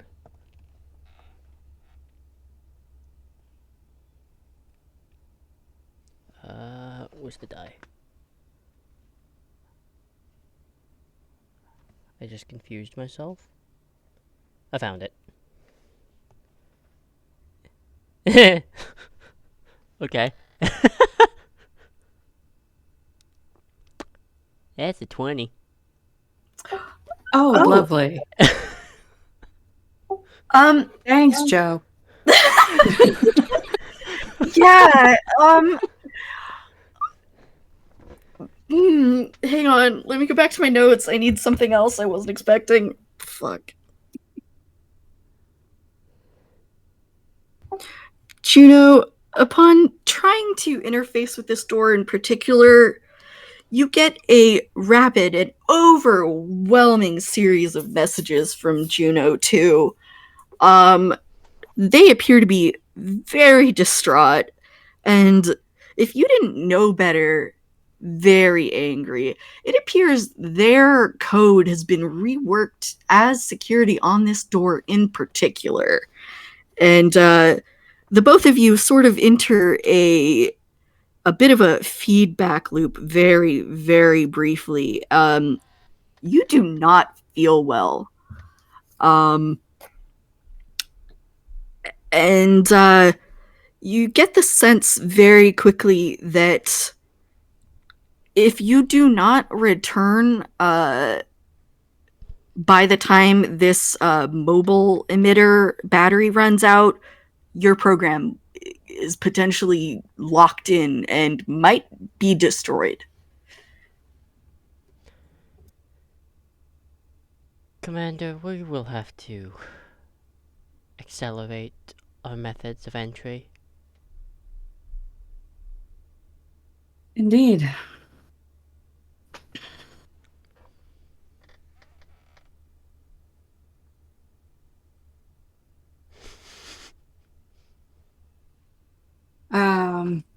So she's going to look for an alternate means of getting into the room. You are easily able to do so. By what means would you like to do this?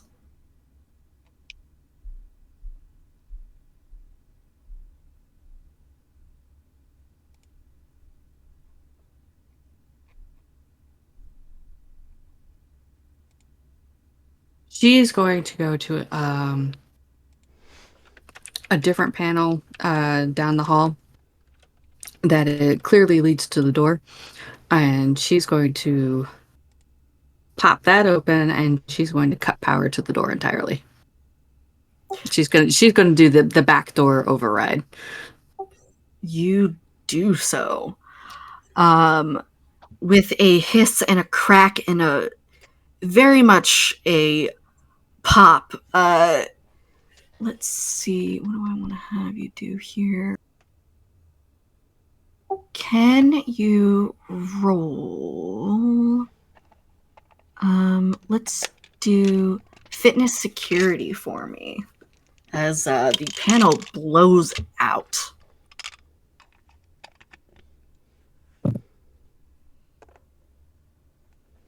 And One this will success. Yep, that's what you needed. You dodge out of the way, sparks flying. there's almost a plasma fire, but you're able to put that out. And the door hisses open.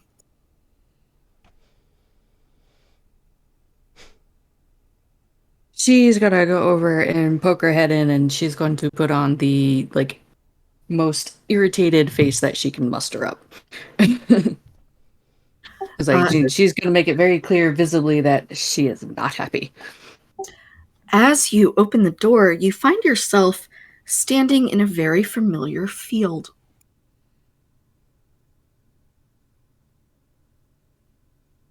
It is nighttime.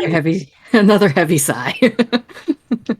It is nighttime, and the flickering of words that you appeared before linger here. And it says, "Welcome to the world of Pokemon." They then vanish, but a few remain and change shape. What appear to have been letters before shift into what still resemble language, but very, of course, alien, but also creatures. A pair of eyes blink at you. A few more of these creatures drift down from the ether and begin spelling out words and phrases. Do they linger long enough for her to be able to read what it says? Yes. Some of them read stumble, tenants, tether, betterment, steal, shut. But a few of them reconfigure themselves in front of you to read and in fact, two groupings of them. One in front of you, Jaloryn, and another set in front of you, Juno. And let me grab an image for you.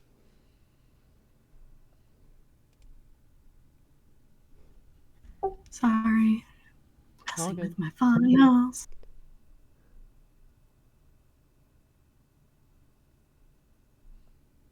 And this can be displayed on stream. Yep, gotcha.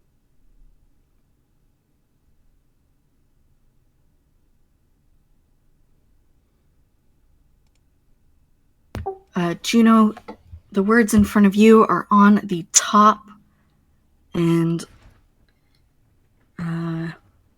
Commander Jaloryn, the bottom set is for you.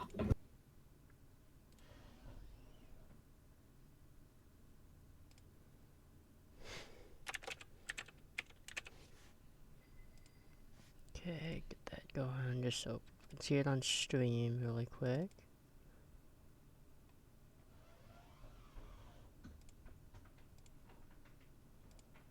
Please do not ask how long it took to do this. I did them by hand. You're insane. And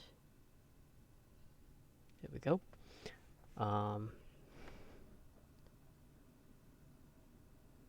And the Commander's is at the bottom and Juno's is at, or is it the other way around? Juno, yours is on top. Okay.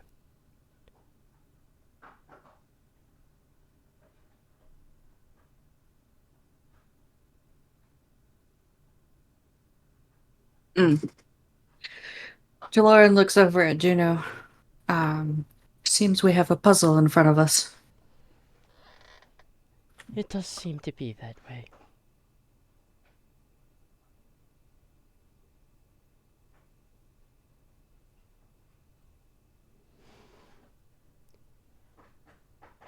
And if you guys would like to avoid having to learn Unknown, let me know. I already know it. Beautiful.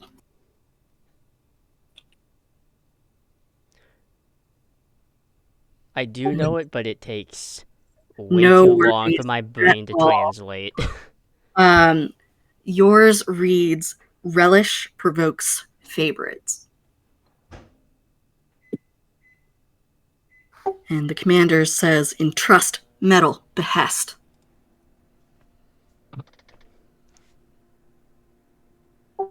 And after a brief moment, Juno 2's voice almost hisses. If you listen to those annoying little relics, I will kill her. Go away.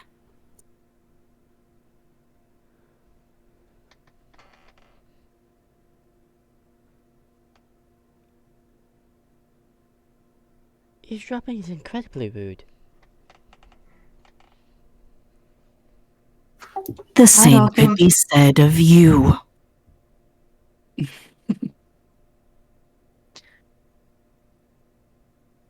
Jaloryn pulls out her pad again, and she's busy typing away another message. And she shows it to Juno. I think this is not part of Juno 2's original programming. No, does not seem to be the case.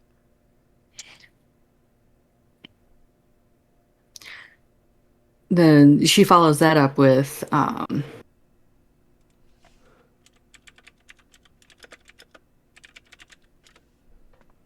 seems we need to do exactly what our little friends here suggest. We have a puzzle to solve.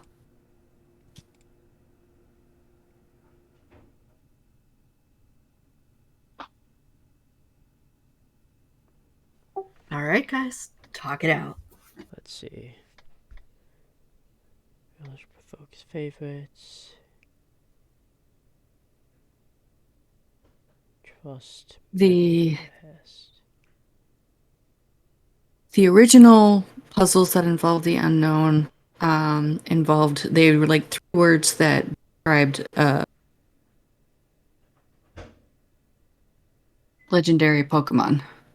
Mm-hmm.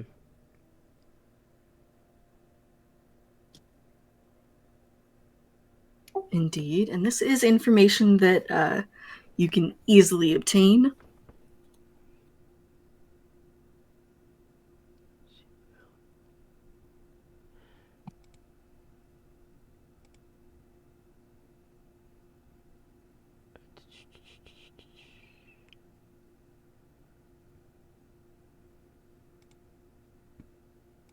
Let's see. Okay. Go ahead.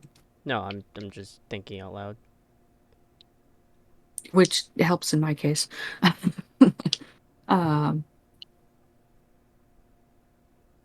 Because beyond the original appearance of Unknown, I'm not sure where else they were used. Because of that, I haven't kept up. No worries. You do not need Pokemon lore for this. I will give you that just to be kind.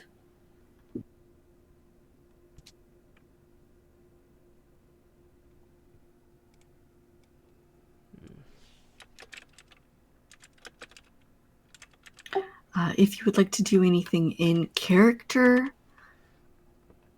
do let me know. Yeah, I think Juno's gonna take a look at the stuff here, and they're gonna run it through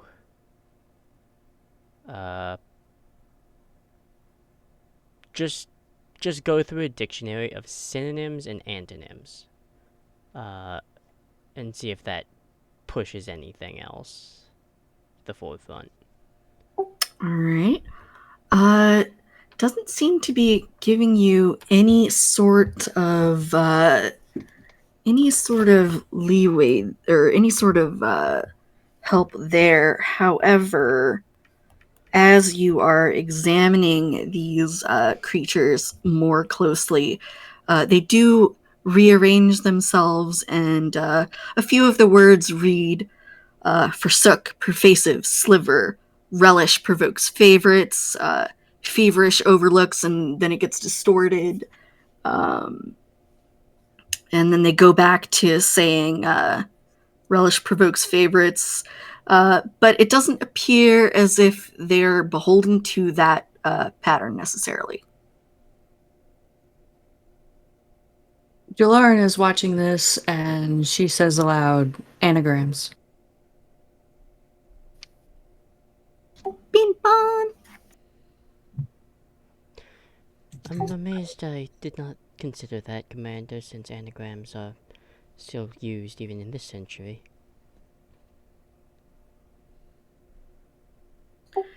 With that, go ahead and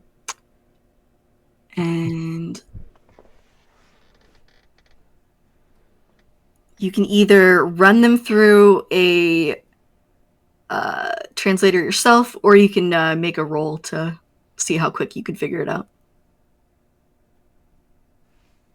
Let me look really quick here. Depending on if you plug them into a cipher solver, it may or may not get it, as some of them are not, some of them might be names rather than proper words. Yeah, Jaloryn is going to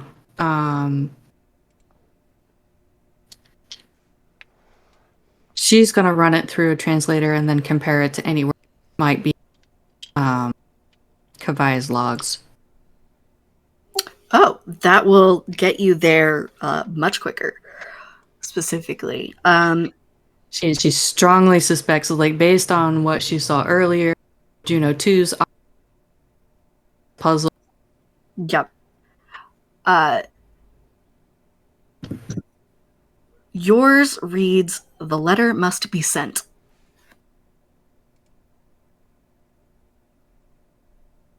And then she does the same thing for Juno's. I'm going to go ahead and leave that to the audience if they want to uncover that one as just a fun little bonus. As the moment you read yours out loud, the creatures scatter.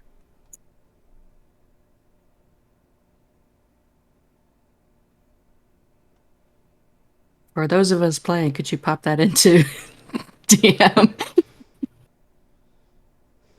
I'll do that after.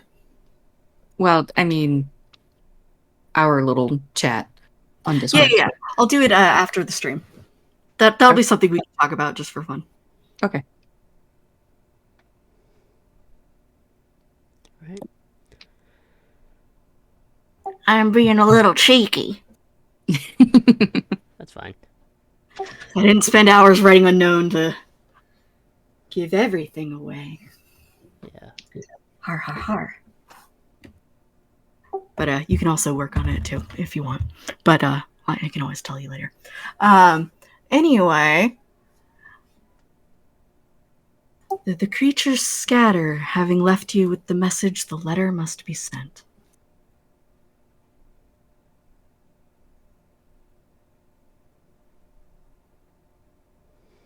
With that in mind, Jaloryn pulls up the drafts of the letters. You would find the most recent one.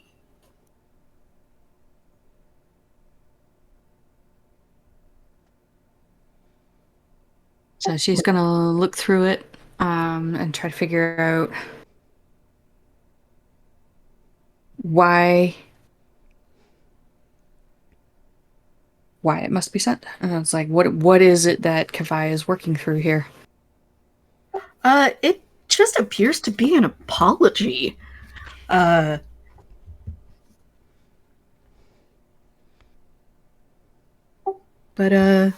yeah. It does concern you that she mentions that they had died? Yeah. Because that's clearly eating them up inside. So she's gonna look up and look around and see if there's indication where Kavai might be at here. Or again, another open panel that she can get at and shut down. Go ahead and give me. Let's do control security again for that.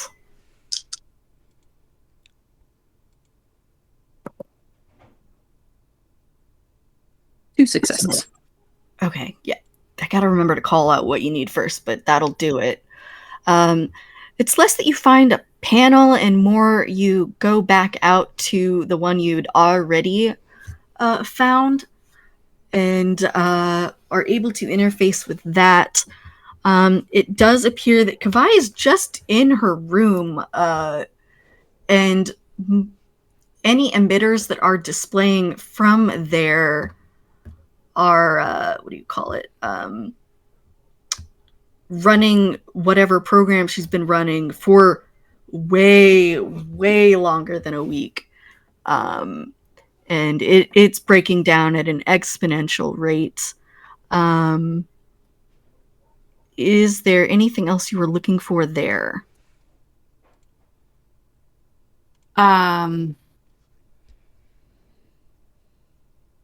Mainly a way to shut it down. It's like at this point to Jaloryn, it's pretty clear that like she needs to break Kavai out of whatever loop she's gotten herself into, and she's programmed to avoid whatever she's not dealing with. So her primary goal is time to shut off the emitters. All right. Again, more so than before, this is very much tied into biometrics. You don't know what the setup actually looks like. You are going to have to get hands on whatever machine, specifically that headgear piece that she uses in order to do this. But you are able to, if you wish, shut down the emitters that display the surroundings. Yeah.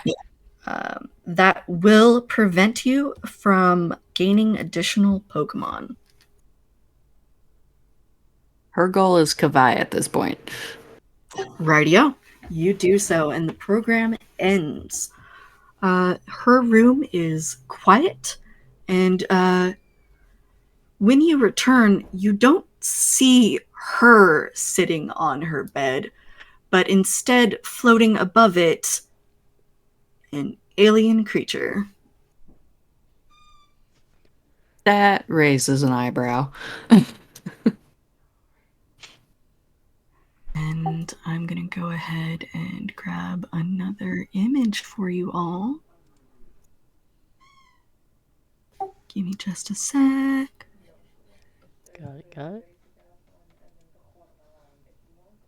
And they are bipedal, very pale green with a long tail, and they appear to be wearing a gas mask. And Discord, work with me here, please. I thought I had this properly sized.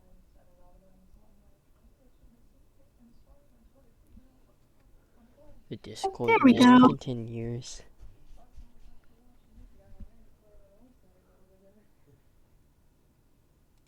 Okay, one moment.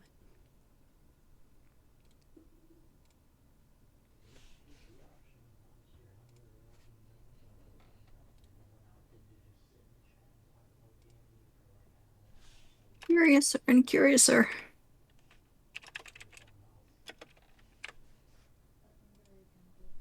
Getting there. Thank you for your patience.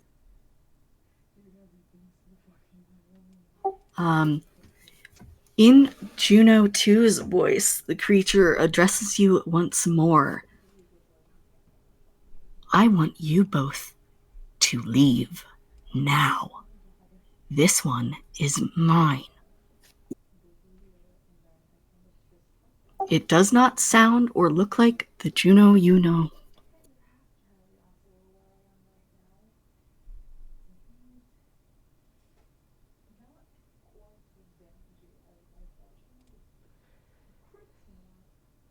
Clearly a program that does not belong. That Indeed. does appear to be the case.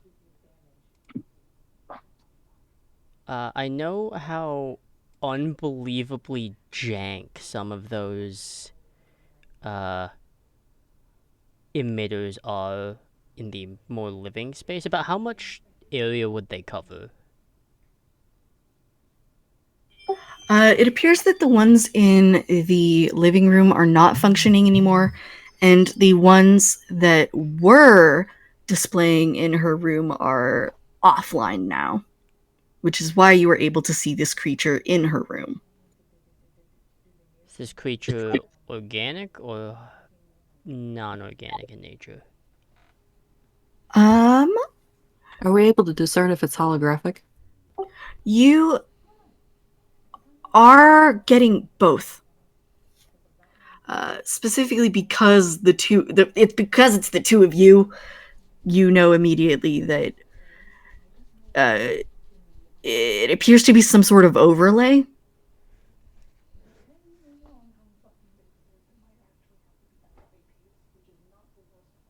Hmm. Well then.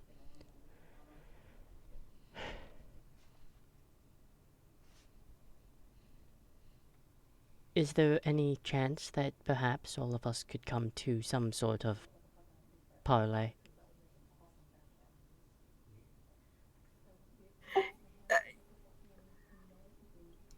Its head shifts in your direction and gives you an up and down, and it sort of chuckles.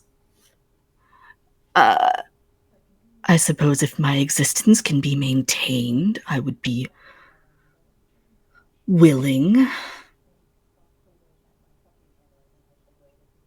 to give her back. Commander, is there a chance that we could turn on the rest of the emitters that you have disabled? Not all of them, just enough so I may have ability to move with less limitations.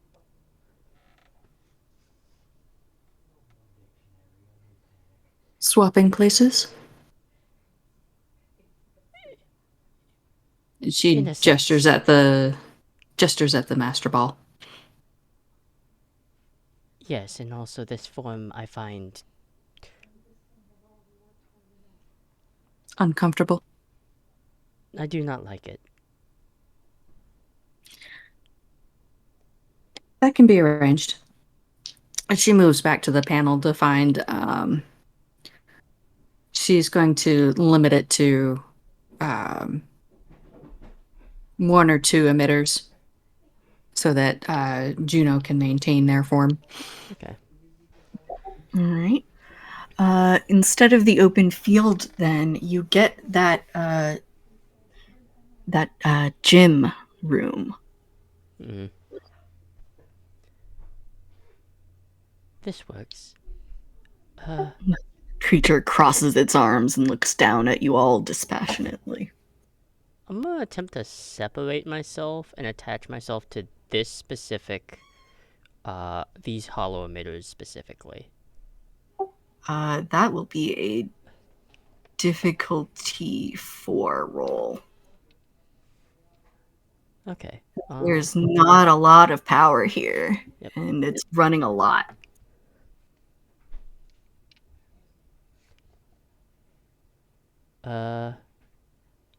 Okay.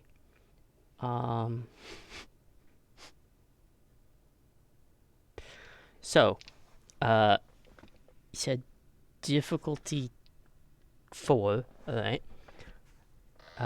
We've got at least one momentum to play with. Yep, we have one momentum to play with.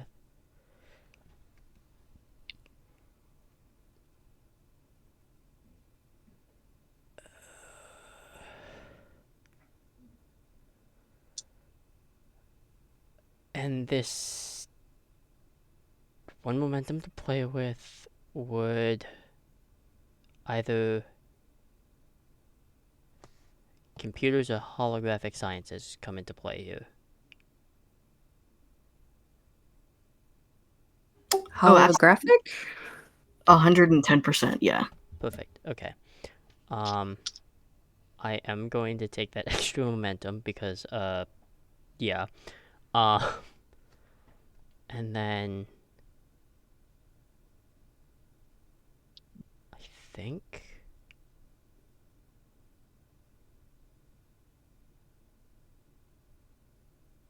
Yeah, I think that that's enough here. And this is going to be what type of roll? Let's do.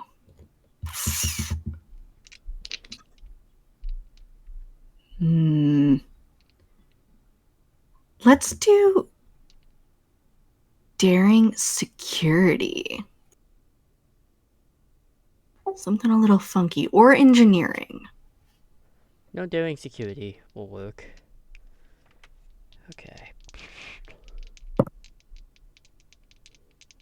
We're gonna find out here. Okay. And then the extra die. And if you want an assist from me, I've got 2 successes. Yeah, the assist is gonna be necessary.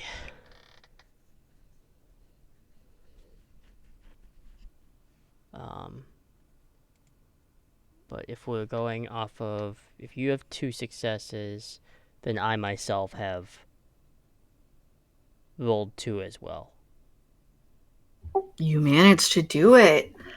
The form of this creature flickers very briefly, and underneath you do actually see Kabai. They do not look well.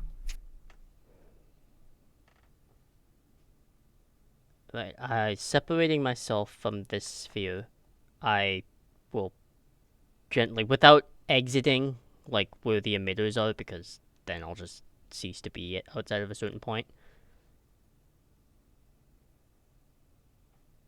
Having separated, you do feel that your program is running well here, and you also regain your connection back at the safe house.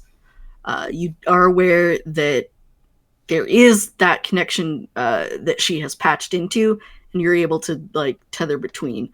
So you're no longer in danger of destruction. Congratulations.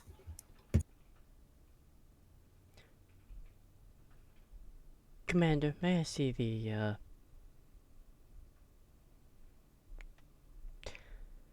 She passes emitter? over the master ball. Yeah.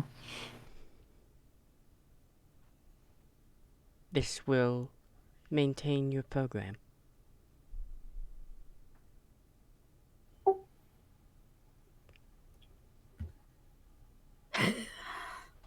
But I will not have total freedom like this. Well, we can talk about that later.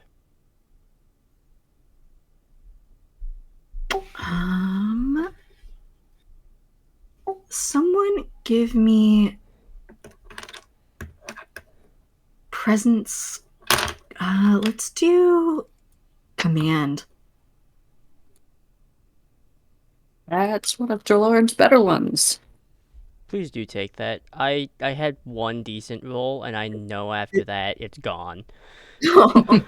This will Um, specifically because it's you doing it, Commander. This will be difficulty 3.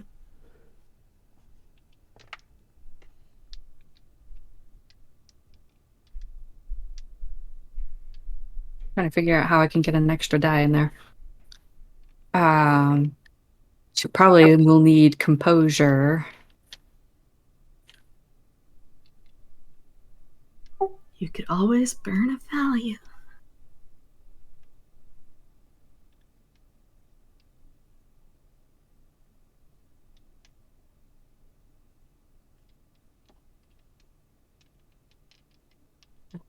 think the best value that would apply here is it doesn't matter what you are made of, only who. Ooh, you broke up for me at the last second there. It doesn't matter what you are made of, only who you are. Oh, that's beautiful. Yeah, absolutely.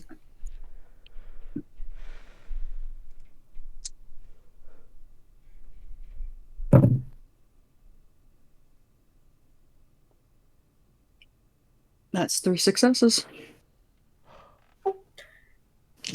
It folds its arms, floats down to meet you,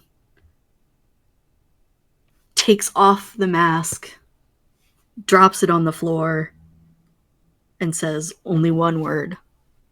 Fine.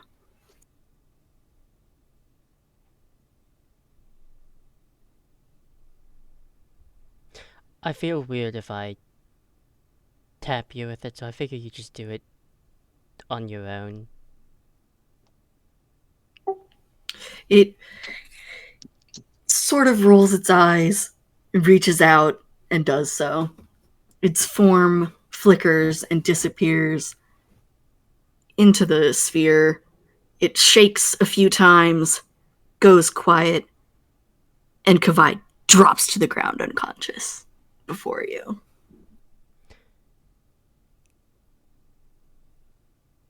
I can't believe you fuckers got out of that without a fight!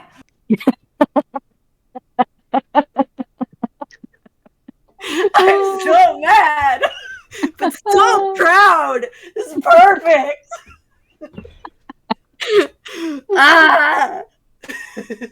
I'm so conflicted. That was so good.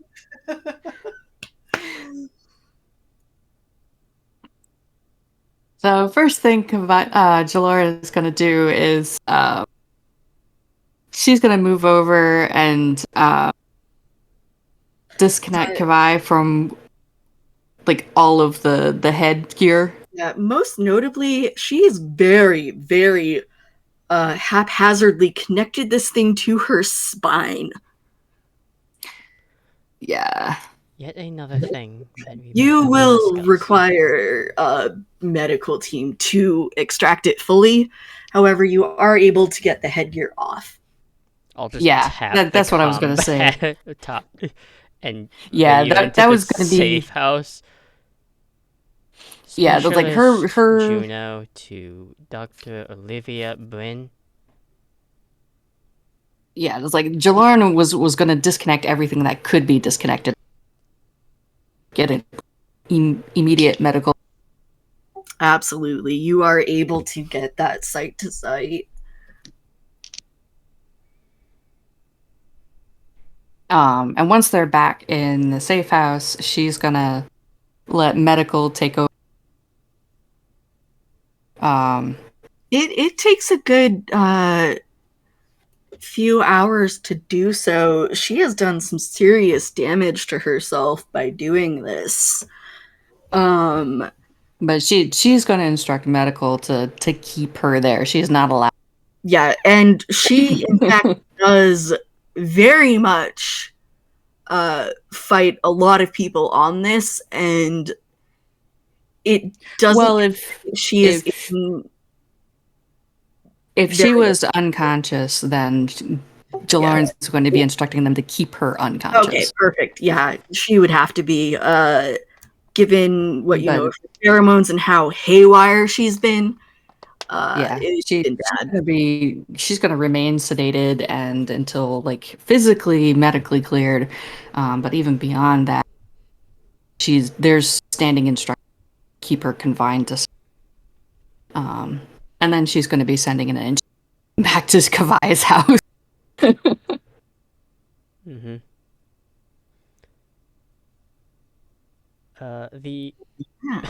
Upon returning to the safe house and holding this rough emitter of technology,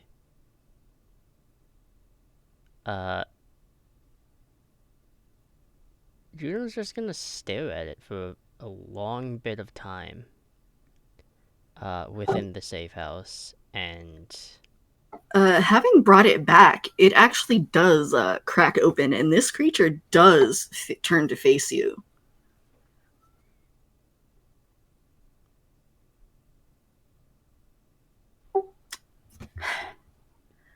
Apologies. Very briefly, you do get Juno 2's form back from this. Before it flicks back to this creature. I think I'll stay like this for a while. I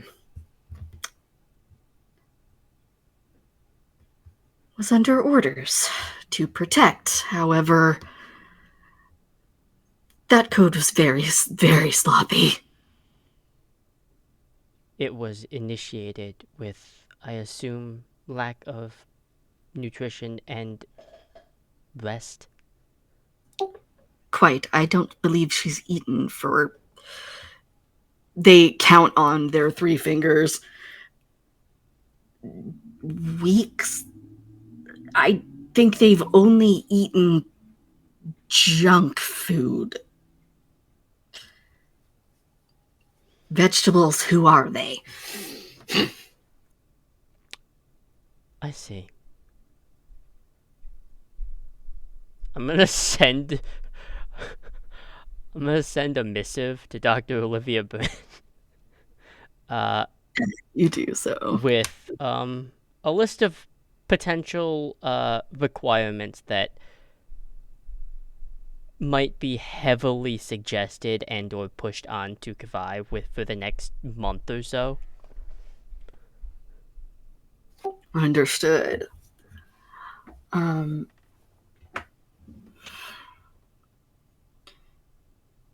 Thank you again, Juno. I honestly feel very relieved. I'm not going to lie, I quite enjoy this form over being your doppelganger. I am going to miss being considered your sister.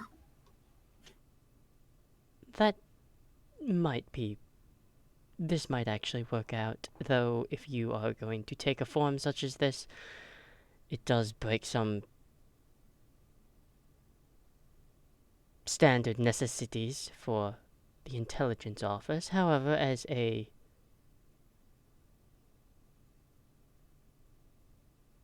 more casual hologram, we could make that an official thing, though some of your previous programmings that you had access to would be locked out. This is understandable. If I'm on duty, however, I could, and their form goes back to their masculine human persona. I could do this. Kavai is ever resourceful, if a little abrasive, in their tasks.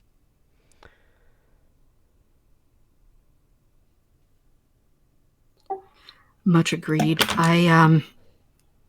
I do not believe it was their intent to hide like this. They give you sort of a look. I believe it is something of a difficult time for them right now. But I do not believe I am at liberty to say much more regarding that. That is understandable. Perhaps I could suggest an alternative method, and as much as they might not listen to the safe house caretaker, or even the commander for that matter, perhaps a program such as yourself, created by Kavai, would advise that they visit the USS Hypatia and the counselor there. I will also suggest that to them. In the meantime, they put their arms behind their head, stretching. I think I've decided on something. I'll kind of tilt mine a little bit. They'll put their hand out toward you. Call me Jovian. Jovian.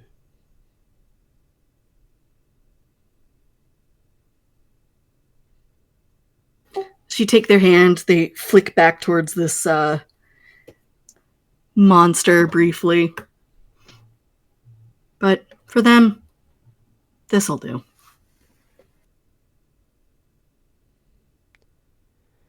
Well, I've had a incredibly... Well, in terms of holograms, I suppose I've had a fairly long day. I'll give you a nod. What are you going to do for your downtime? My downtime. I am simply going to put myself in a hibernative state. Computer, set program caretaker Juno 1 for state of rest for 18 hours. I'll just blink out. That's a good downtime. The Mewtwo will stare around the room for a little bit longer and return to their Pokeball and join you in silence. Meanwhile, Jaloryn has already entered orders in for mandatory counseling. Probably for the best. Everybody needs a little therapy. But she's also going to make sure that there's a spot for basically the Pokeball to live. All right. Do you meet with Kavai at all in person? Not right away. She's gonna let medical do their thing. And I was like, since Kavai is incapable of going to the counselor at this point, she's gonna make sure the counselor goes to Kavai. Understood. Now, But she's gonna give medical, the counselor, and Kavai some time first. Gotcha. Sometimes I've noticed in Star Trek, particularly with the command staff, do you take any sort of counsel with the medical staff?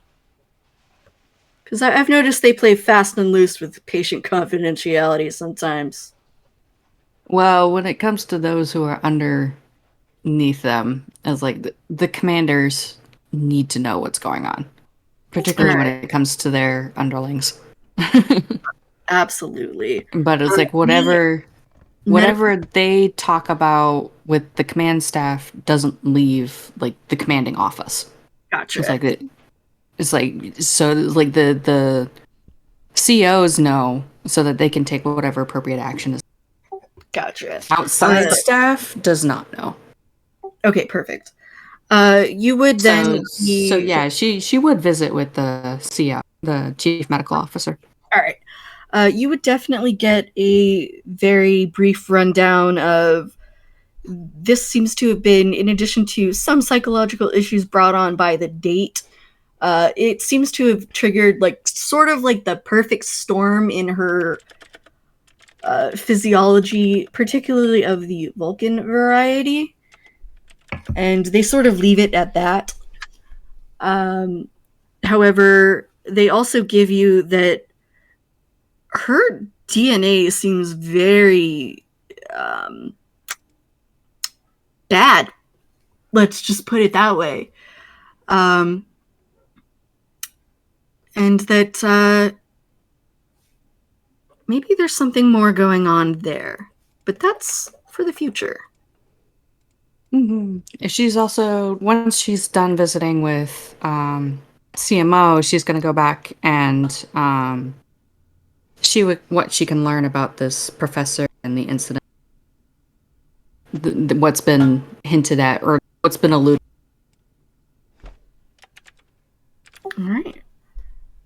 that too shall have to wait. But yeah, thank you guys for letting me run this little game. I'm so surprised we avoided so much combat. So proud. Yeah. All right. Well, that, you know, and then we have a whole different type of adventure next week.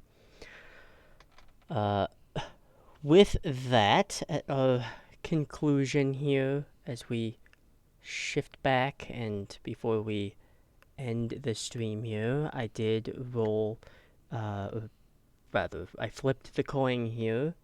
And I did say we were kind of playing fast and loose with the giveaway, but just because we were kind of at a low follower count, and once we get higher, it'll change. But for now, I'm playing a little fast and loose here, and Ando, we will get your Yo! contact information, and we will work on sending that as quickly as possible. Congratulations!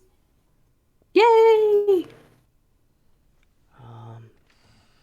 But despite this not being our typical Star Trek Intelligence campaign, which will be back hopefully on the 29th,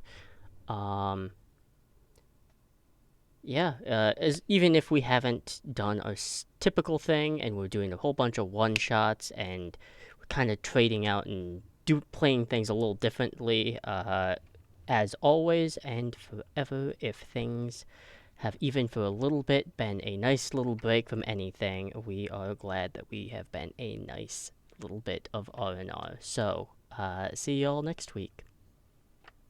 Bye! Bye.